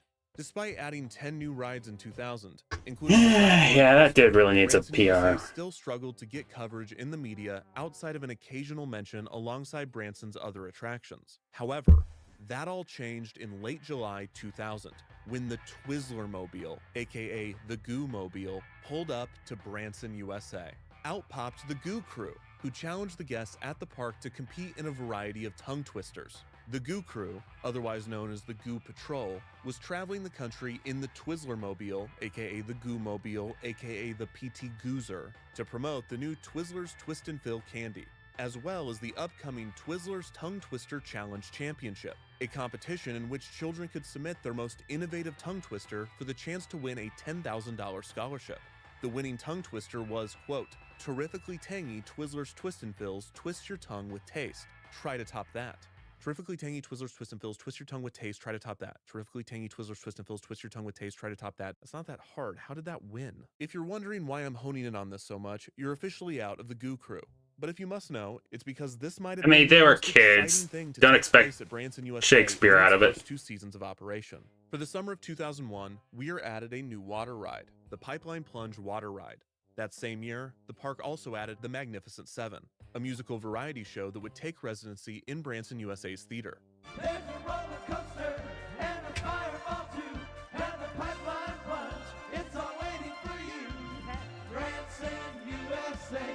It's fun to stay and play in Branson, USA. In preparation for this type of headlining show, a new building was attached. I don't think that really attracts the target demographic they wanted. USA Theater's dedicated entrance for Caught a those only hunch. visiting for the show, and it would also act as a convention center. On July 21st, 2001, one of the trains on the Firestorm roller coaster crashed into the back of another, sending 8 people to the hospital. Media at the time reported on Branson USA's lack of responsiveness to the issue, with many of the victims unable to reach the park or its insurance company to discuss compensation for their bills. Despite costing just $20 for adults and $12 for children to access all of the park's attractions, Branson USA appeared to have failed to gain momentum in its first 3 seasons. Not only were they experiencing internal issues such as the Firestorm accident, but the Branson tourism boom as a whole appeared to be slowing. A string of bad weather throughout 2000 was blamed for stagnating ticket sales, but the excuses ran out when tourism dipped again in 2001. Many wondered if the thinkable had happened, that Branson's old consumer base, now 10 years older than when I first pointed out how old they were, was dwindling. And by that I mean dying of old age. They were old, you get it. In November of 2001, they just 3.5 are years dead, after opening, dead, it was dead. announced that Branson USA would be closing. The inability to gain traction in the market, the accident on the Firestorm coaster, and the decline in Branson tourism could have all played a part in Weir's decision. But according to him, the reasoning was simple. Weir explained, quote, "As time went along and we got the theater opened, I realized I liked the theater business better." It also helped that Weir had reached a unique deal with the Silver Dollar City Corporation, who were looking to expand their theme park operations in Branson. The deal was not a simple sale. Rather, it was a land swap in which Silver Dollar City would acquire Branson, USA, and Weir would acquire 2 central Branson properties and an undisclosed amount of cash. Lisa Rao, spokesperson for Silver Dollar City, said, quote, "It was the location and size of the relatively flat property that made it attractive." The Silver Dollar City Corporation, still owned by the Hershans, had come a long way from its humble origins as a cave tour. Not only had Silver Dollar City itself grown substantially, but the company had expanded into other themed entertainment ventures in Branson, such as the Showboat Branson Belle Dinner Cruise, the Whitewater Water Park, the Grand Palace Theater, and the Grand Village Shopping Mall. In 1977, the company purchased a park in Pigeon Forge, Tennessee, and renamed it to Silver Dollar City, Tennessee. And in 1986, the Hershans sold an interest in the park to singer Dolly Parton. The park was renamed to Dollywood. Your trip to the Smokies really isn't complete unless you visit Dollywood and share a family treat. The Hershans had smaller ventures elsewhere, but their 2 primary hubs were obviously Branson and Pigeon Forge. Their attractions all had similar themes, played to a specific demographic, and had experienced similar success. The company was determined to expand their operations in both locations, and the acquisition of Branson, USA would be the company's next big investment in the city in which they were founded. Initially, Silver Dollar City did not disclose their plans for the park, although initial documents did indicate that they planned to operate a theme park on the site. The month after the purchase was announced, construction began. It was not until July of 2002 that the company unveiled their plans for the space. Unlike Weir, who built his park seemingly on a whim and against the advice of multiple experts, the plans that Silver Dollar City had for the space were strategic and well thought out. The new park would be named Celebration City, and it would be themed around early to mid 20th century America. This would set it apart from the 1880s theme of Silver Dollar City, but it would also help appeal to younger audiences. The plans for Celebration City were clearly made with the understanding that Branson needed to transition away from the greatest generation to a younger, hipper generation, the baby boomers. The differences between the consumer habits of the 2 generations was stark. Tim O'Brien, editor of Amusement Business magazine, explained, quote, "The niche of the old-timers is dying off, but there's a whole new crop of seniors. It's the baby boomers, and they're totally a new generation. They're not doing the things the older generation did. They're still doing the things they did before they were seniors. And they still are." Making this transition would not be an easy task. Branson's average visiting age at this point in the early 2000s was 55. That's an average. That means for every 10-year-old boy that loves roller coasters, there would need to be a 100-year-old geriatric man who would die if he rode one to get that average back to 55. In order to appeal to the young, hot baby boomers, Celebration City would incorporate themes from the mid-century, including art culture and rock and roll. Claudia Vecchio, VP of Communications for the Branson Lakes Area Chamber of Commerce, said the park would, quote, "celebrate mid-century America, a time that is more familiar to baby boomers. This park will definitely bring new visitors." Another motivation for Celebration City and its thematic setting would be that it would allow Silver Dollar City to make compromises with quality and atmosphere that they were unwilling to make at their flagship park. While Silver Dollar City had grown substantially in its first 4 decades of operation, it was still different from a typical regional amusement park. It was heavily themed, and it mainly consisted of quieter attractions, traditional demonstrations, and small shops. One of the park's most exciting rides was an indoor roller coaster named Fire in the Hole, and this attraction was much more focused on story and dark ride scenes than thrills. It would not be until 1993 that Silver Dollar City would receive its first outdoor roller coaster, Thunderation, and in 1999, the park received an innovative, but ultimately unreliable, roller coaster water ride hybrid named Buzzsaw Falls. These custom-themed thrill rides added excitement to the park, but Silver Dollar City's quiet atmosphere and consistent theming was still valued by both management and guests. There seemed to be an aversion to adding non-themed, off-the-shelf thrill rides, which could potentially produce a more rowdy, carnival-like atmosphere. That said, these types of rides are attractive to park operators. For one, more thrill rides attract more thrill seekers, which helps bring in a younger crowd. Plus, off-the-shelf rides are almost always cheaper and quicker to add and maintain.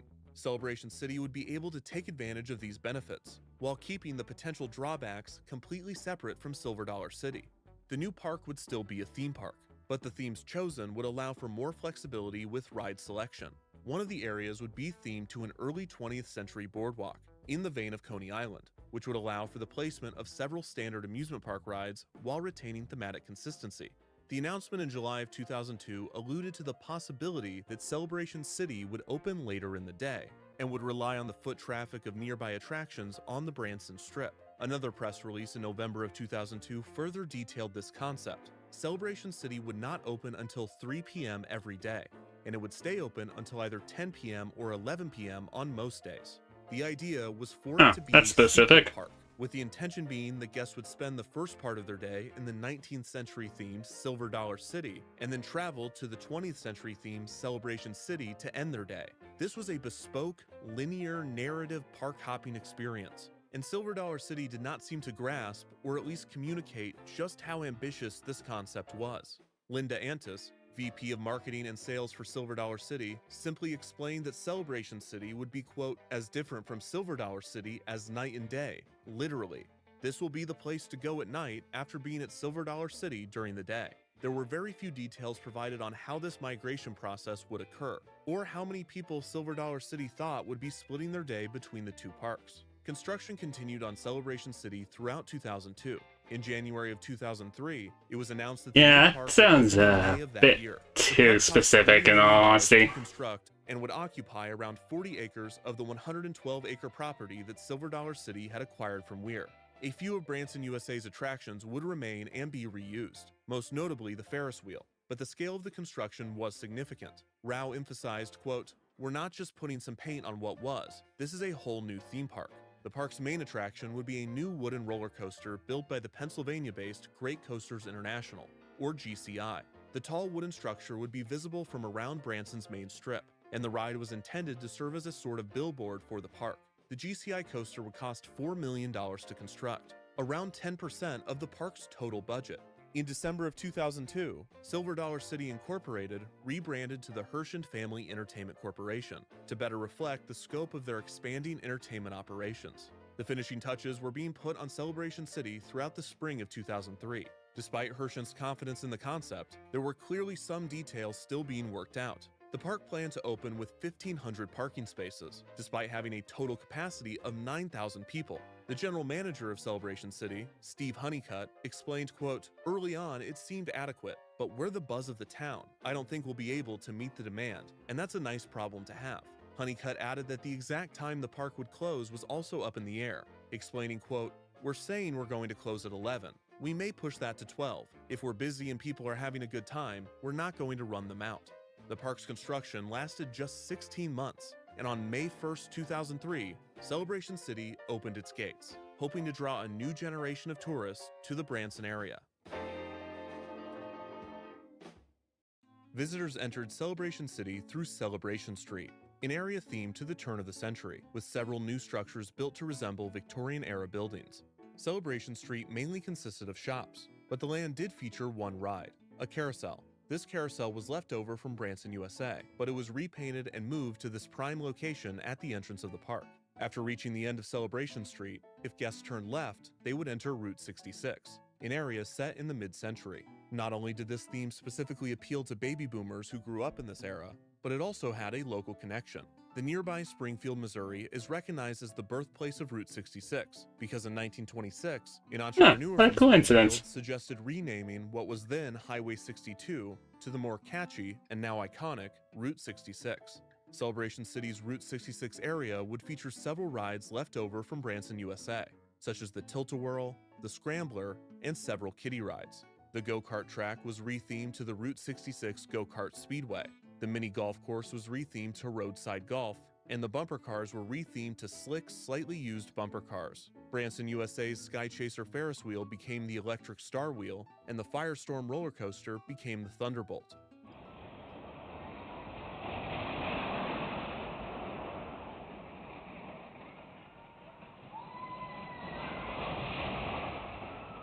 There were also several new off-the-shelf rides, such as the Orbiter and the Jack Rabbit roller coaster.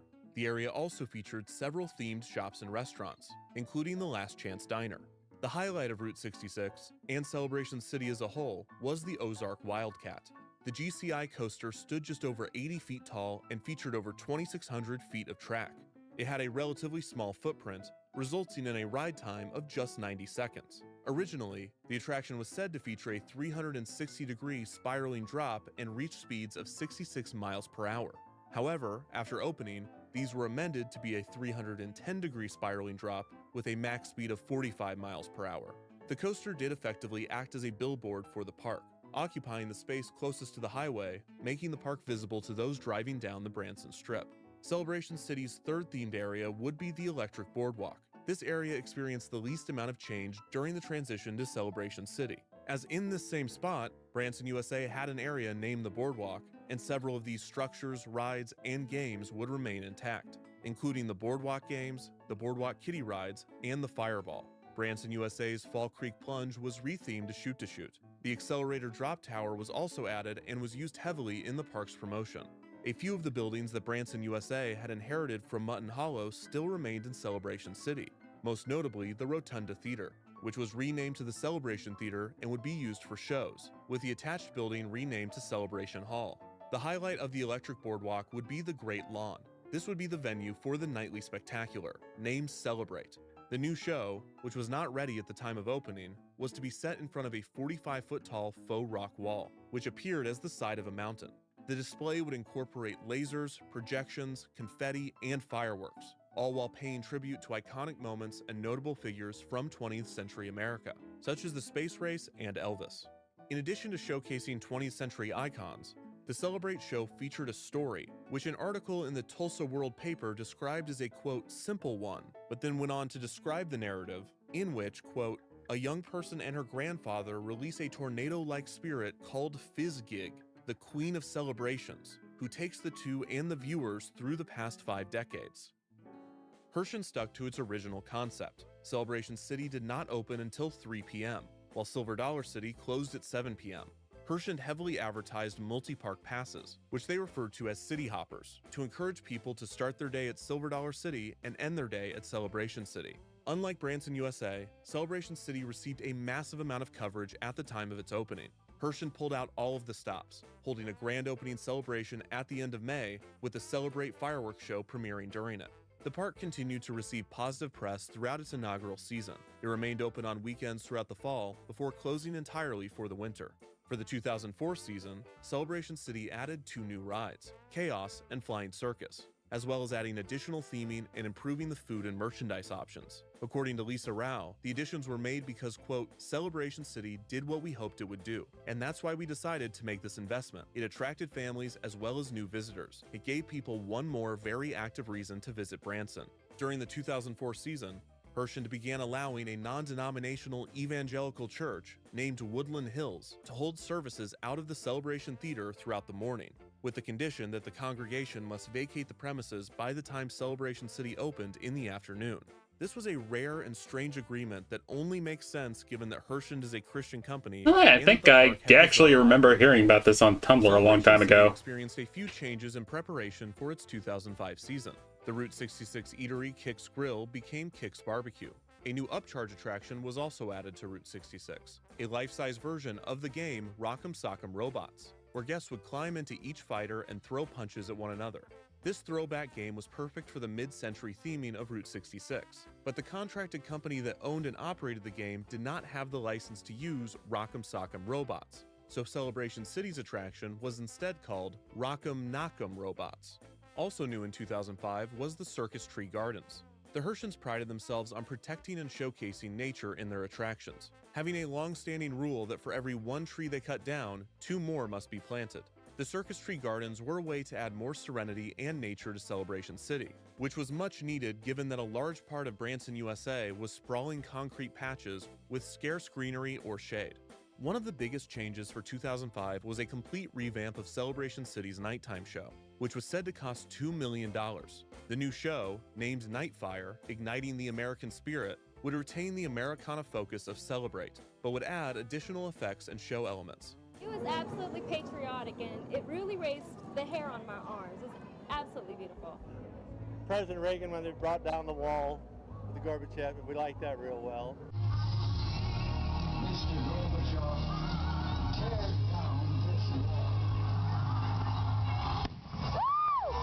Finally, while not a complete rebrand, Celebration City received a new logo, transitioning from a classical, elegant style to a louder, more modern-looking one. By this point, many were wondering when Celebration City's next big addition would be unveiled, which made Hershen's announcement at the end of the season somewhat surprising. On November 6, 2005, Hershen Family Entertainment announced an $8 million expansion of Silver Dollar City. The new area would be named the Grand Exposition and would be themed to the fairs and expos of the late 19th century. As part of the expansion, Silver Dollar City would add I don't see this backfiring in any way. which would nearly double the park's ride count, going from a mere 11 rides to 21. These new attractions would consist primarily of off-the-shelf flat rides, using the exposition theme to justify their inclusion in the space. This was an interesting decision. Often, when a company opens an additional gate, they run the risk of cannibalizing their own business, the fear being that the new attraction will hurt attendance at the existing, older one. That did not happen with the addition of Celebration City. Whether it was because the park was not entirely new, or because it did not have as much to do, or because of the operating hour strategy, Silver Dollar City was not negatively affected by the opening of the new park. The summer that Celebration City opened, Silver Dollar City experienced an attendance dip of around 10%, which some officials attributed to Celebration City, although there were several other factors, including Branson's slowing tourism, that were also cited. If Celebration City was to blame, the effects were short-lived. Just 2 seasons later, Silver Dollar City was doing great, with Rao even stating that the park's attendance was growing at a rate of 100,000 visitors annually. This is what made the announcement of the Grand Exposition all the more curious. Not only was this an additional investment in the park that was already doing well, but it would specifically add the exact type of rides that Celebration City already had. These were really the only type of rides that Celebration City had outside of the Ozark Wildcat. Rao confirmed that Celebration City's attendance had not been rising, and that the company would be making an investment in the park, explaining that attendance was, quote, flat to slightly down, and that's why we're adding more to do. But nothing that Hershen had announced for Celebration City came close to the $8 million Grand Exposition expansion that Silver Dollar City would receive.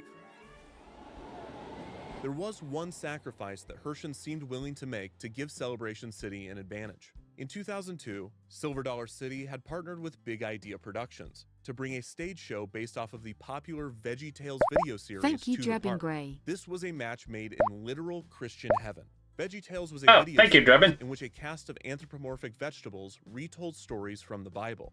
By the early 2000s, it was the #1. Man, I remember when VeggieTales was still relevant. America's premier Christian-themed entertainment company. The pairing was perfect, and the appearance of Bob the Tomato and Larry the Cucumber at Silver Dollar City was a huge draw for families. In 2003, Dollywood received a VeggieTales stage show. I should probably In color this. 2005, they would receive the first VeggieTales-themed ride, the VeggieTales Sideshow Spin Coaster. In Branson, though, Hershen had decided to yeah, the Ko-Fi bot actually shows whenever you make a donation.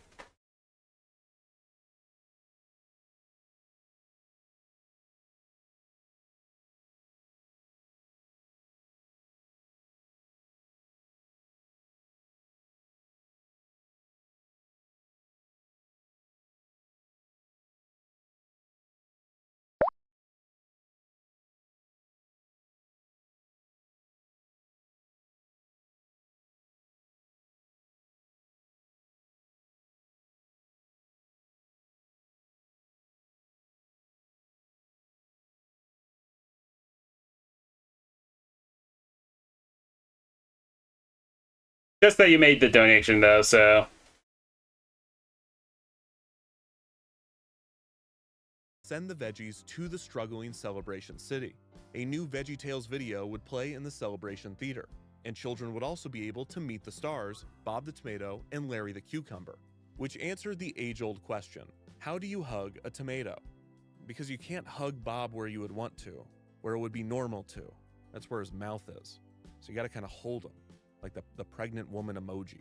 Other additions in 2006 included the extreme sport of mountain boarding stunt show and the... If Mike Wazowski were to nod, would it be the same as him twerking? Sorry, that it had the same energy, so I had to make that observation.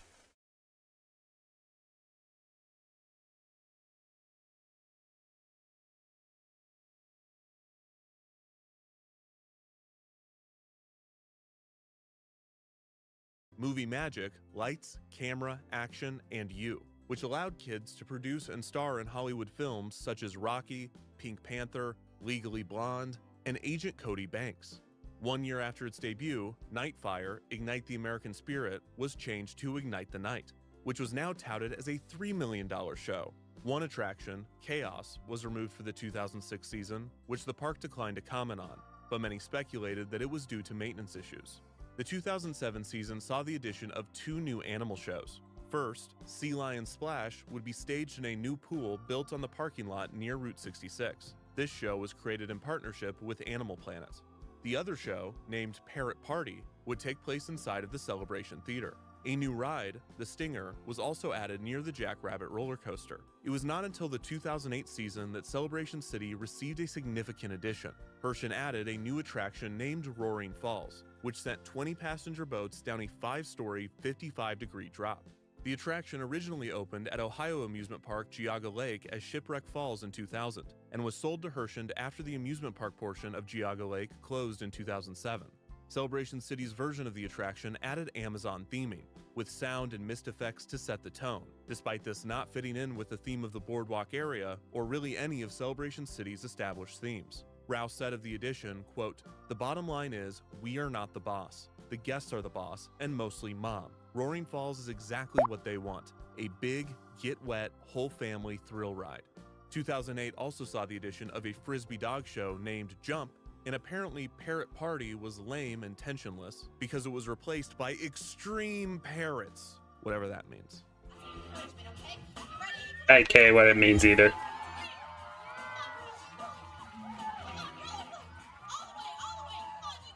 Unfortunately, the high-octane nature of the parrots and the other additions to the park were not enough to turn the tide. The 2008 season was another quiet one for Celebration City. The park was visited by around 300,000 to 400,000 guests, the same range that it had experienced every year since opening in 2003. Silver Dollar City, on the other hand, was visited by over 2 million people a year, making Celebration City's attendance look far worse, even when accounting for fewer operating days. 2008 was a poor year for tourism in general due to the effects of the economic recession and high gas prices. And Branson specifically had a wet spring that resulted in severe flooding, turning away many travelers. These external pressures forced Herschend to take a hard look at its operations, and by the end of the year, the company had made a difficult decision. On Friday, October 24th, 2008, Herschend Family Entertainment announced that Celebration City would be closing for good. Rao explained, quote, "Well, we developed at Celebration City." Yeah, that's why you don't expand expectations. with The company broke the news the day before the final operating more day than you of the can 2008 season, manage. resulting in the park permanently closing just 24 hours after the announcement. Herschend worked to relocate as many employees as possible to their other Branson attractions. Rouse stated that Herschend intended to redevelop the Celebration City property into, quote, "some other kind of attraction," and that, quote, "several ideas were in the works, including a potential aquarium, although no plans were ready to be disclosed." Rouse stated, quote, "It's sad. We're not happy to do this. These are tough economic times." The reaction to Celebration City's closure was split. The park had developed a fan base in its 6 seasons of operation, who were obviously devastated Understandable. by the announcement of the park's closure. At the same time, many longtime Branson residents and visitors were not surprised to see the park go, and a few might have even been happy to see the park fail. This contingency of people mainly consisted of those that grew up going to Mutton Hollow, which by comparison was a more quaint, authentic, and most critically, generational experience. Mutton Hollow lasted 4 times as long as Celebration City, and it had captured the hearts of significantly more people. Many of these fans blamed Herschend for the destruction of Mutton Hollow, even though Weir and Branson USA were actually responsible. While unfair and incorrect, this sentiment hung over Celebration City. The one aspect of the park that was universally mourned was the closure of the Ozark Wildcat, Celebration City's most unique and critically praised attraction. When the closure was announced, many hoped that the coaster would be moved or integrated into whatever Herschend had planned for the property next. 2009 passed with no updates on the site. On May 16th, A liquidation sale was held, in which discounted merchandise was sold to clear the park's remaining inventory. Over the next few years, several of Celebration City's attractions were relocated. The Jackrabbit Coaster, the Scrambler, and Flying Circus were moved to another Hershend property, Wild Adventures in Valdosta, Georgia. Fireball and Shoot to Shoot were sold to carnival operators, who took them to fairs around the country. The Thunderbolt Coaster was purchased by Glenwood Caverns Adventure Park in Colorado, where it would open as Cliffhanger in 2012. Even with these relocations, many attractions remained on the site 3 years after the permanent closure of the park, including the highly visible Ozark Wildcat. The Woodland Hills Church continued to operate out of the Celebration Theater, and even expanded into the park, renting out a few of the vacant buildings. Hershend began using some of the buildings for administrative makes tasks, sense. such as offices and storage. In 2011, the company allowed Big Brothers Big Sisters of the Ozarks to use a building in the park as an office. In 2014, Hershend unveiled plans for another expansion to Silver Dollar City, named Fireman's Landing.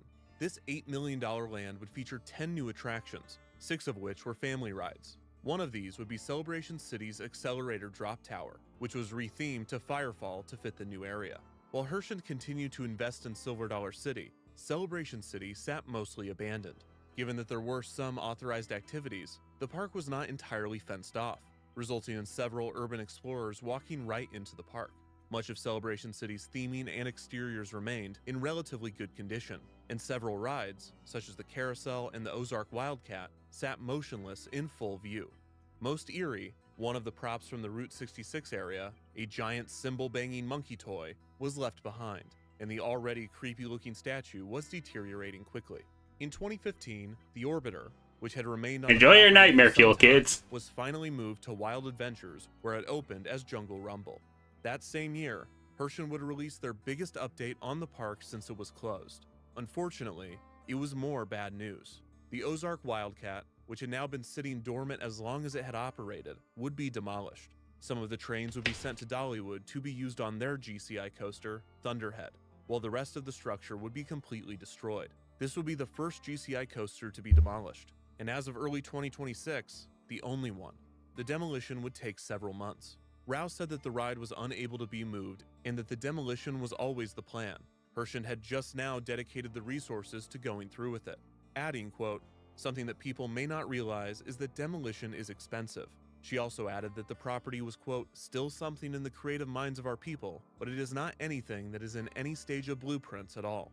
The group most dismayed at the destruction of the Ozark Wildcat was certainly the Woodland Hills Church. Ministry Director Denise Bevan said of the structure, quote, "It's been our location marker for telling people how to get to what we call our castle." The church's senior pastor, Ted Cunningham, asked that Woodland Hills creative director Corey Mitchell film the destruction of the coaster, so it could be documented and uploaded to the church's YouTube and Facebook page. Mitchell was able to capture the moment when the demolition crew attempted to take down one of the main stretches of track. After putting up a good fight, the Ozark Wildcat finally relented, toppling over into a tangled mess of wood.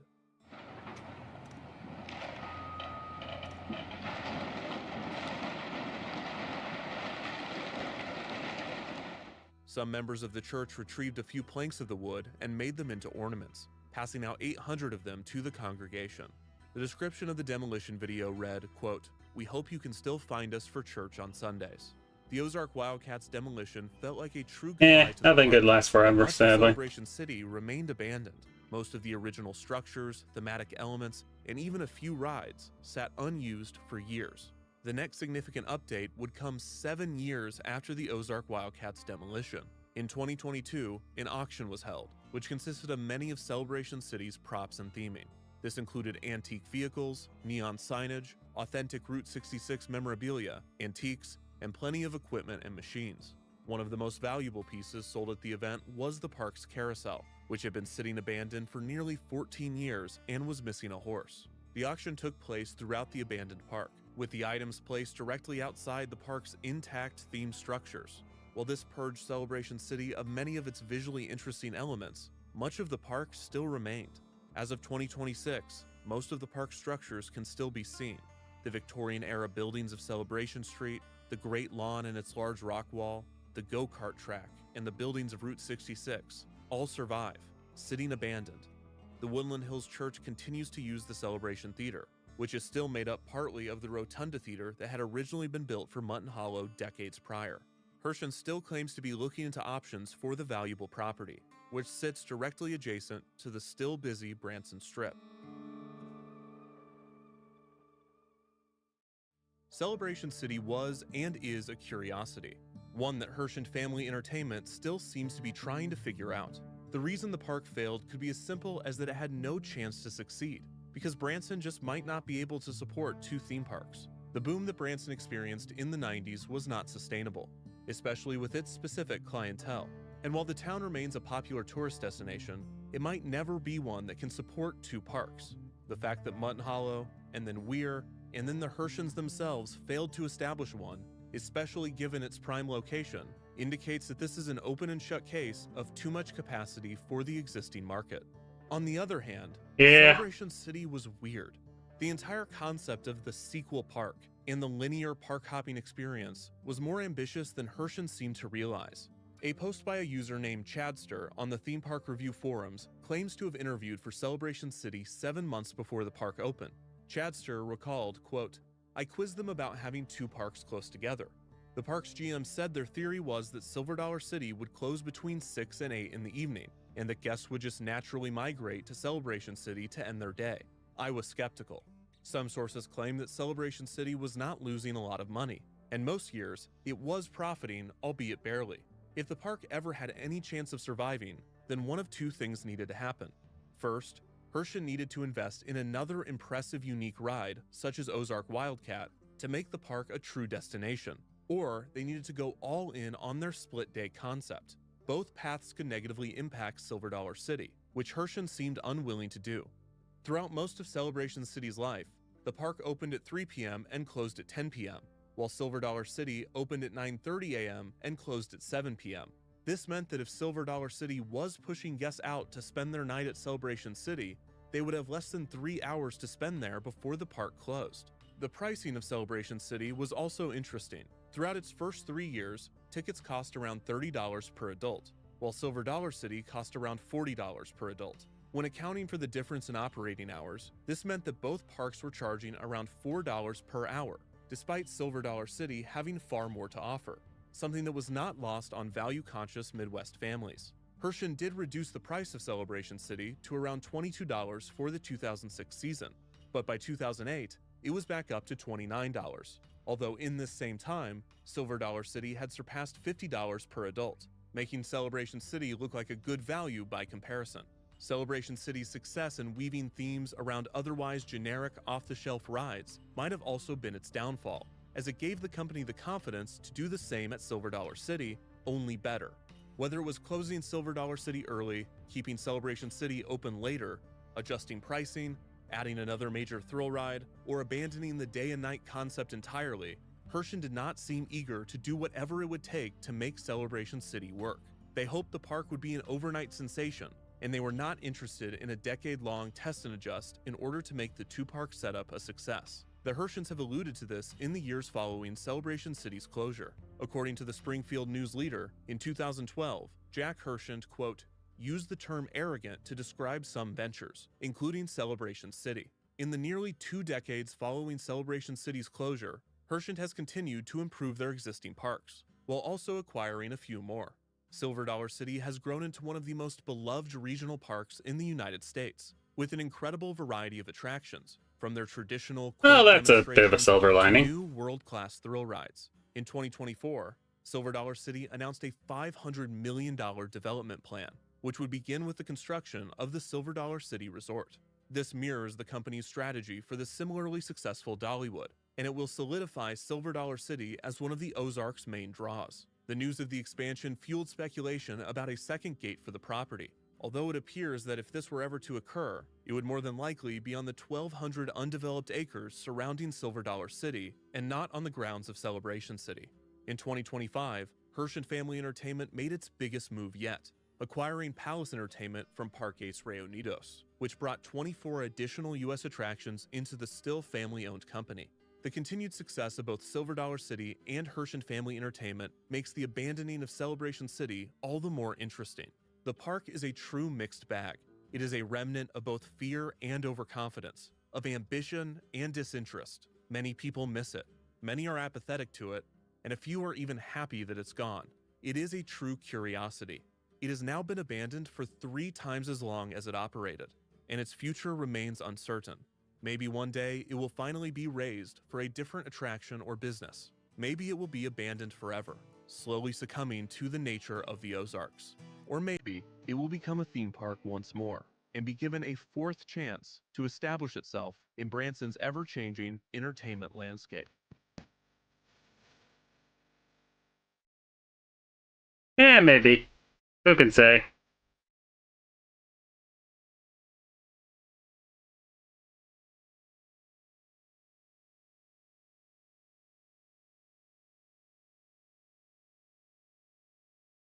But yeah, that was a pretty fun video.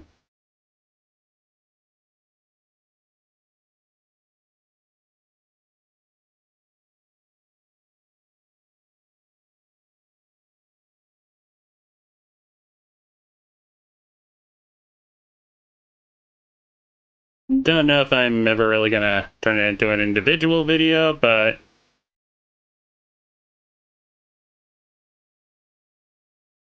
who knows?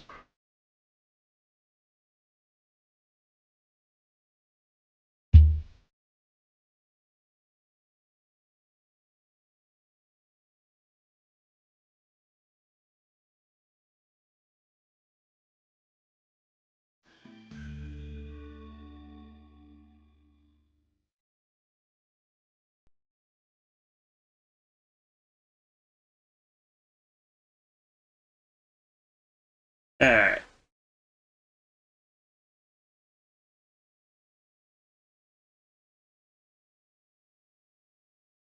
I think just play music for this.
Yeah, hot dog pop sounds like a good thing to play, given the circumstance.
Alright, let's see. Any details I'm missing? Does not look like it.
Yeah, I don't think Radiant's work here.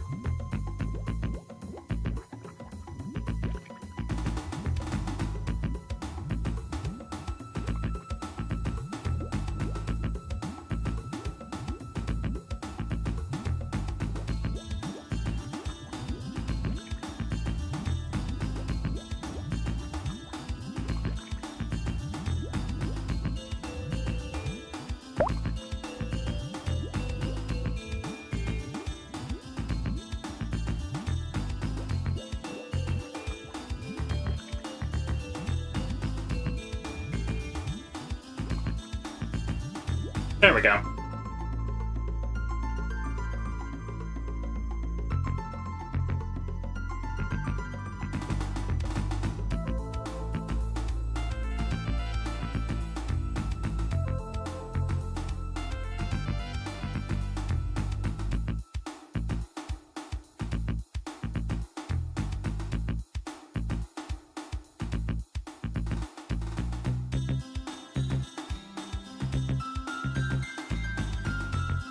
And just in time, too, the video's almost over.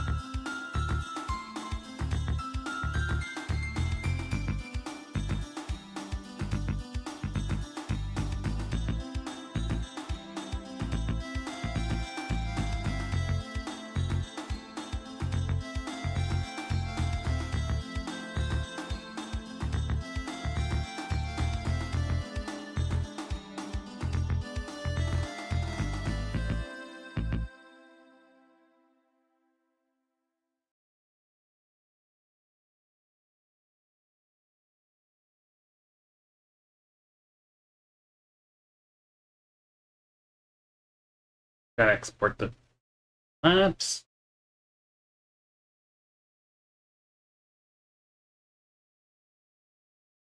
Could take a couple minutes.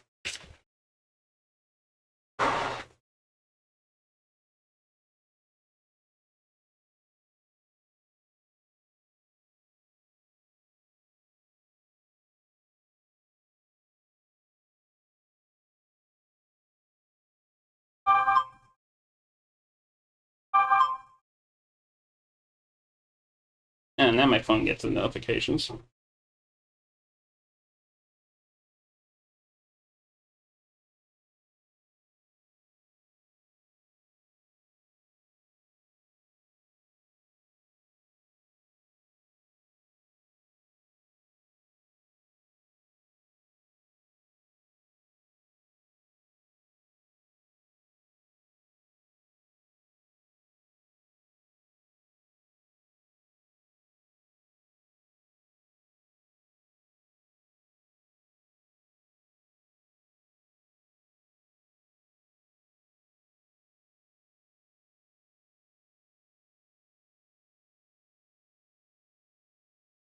Alrighty. Well, I think I'm going to go ahead and call the stream here.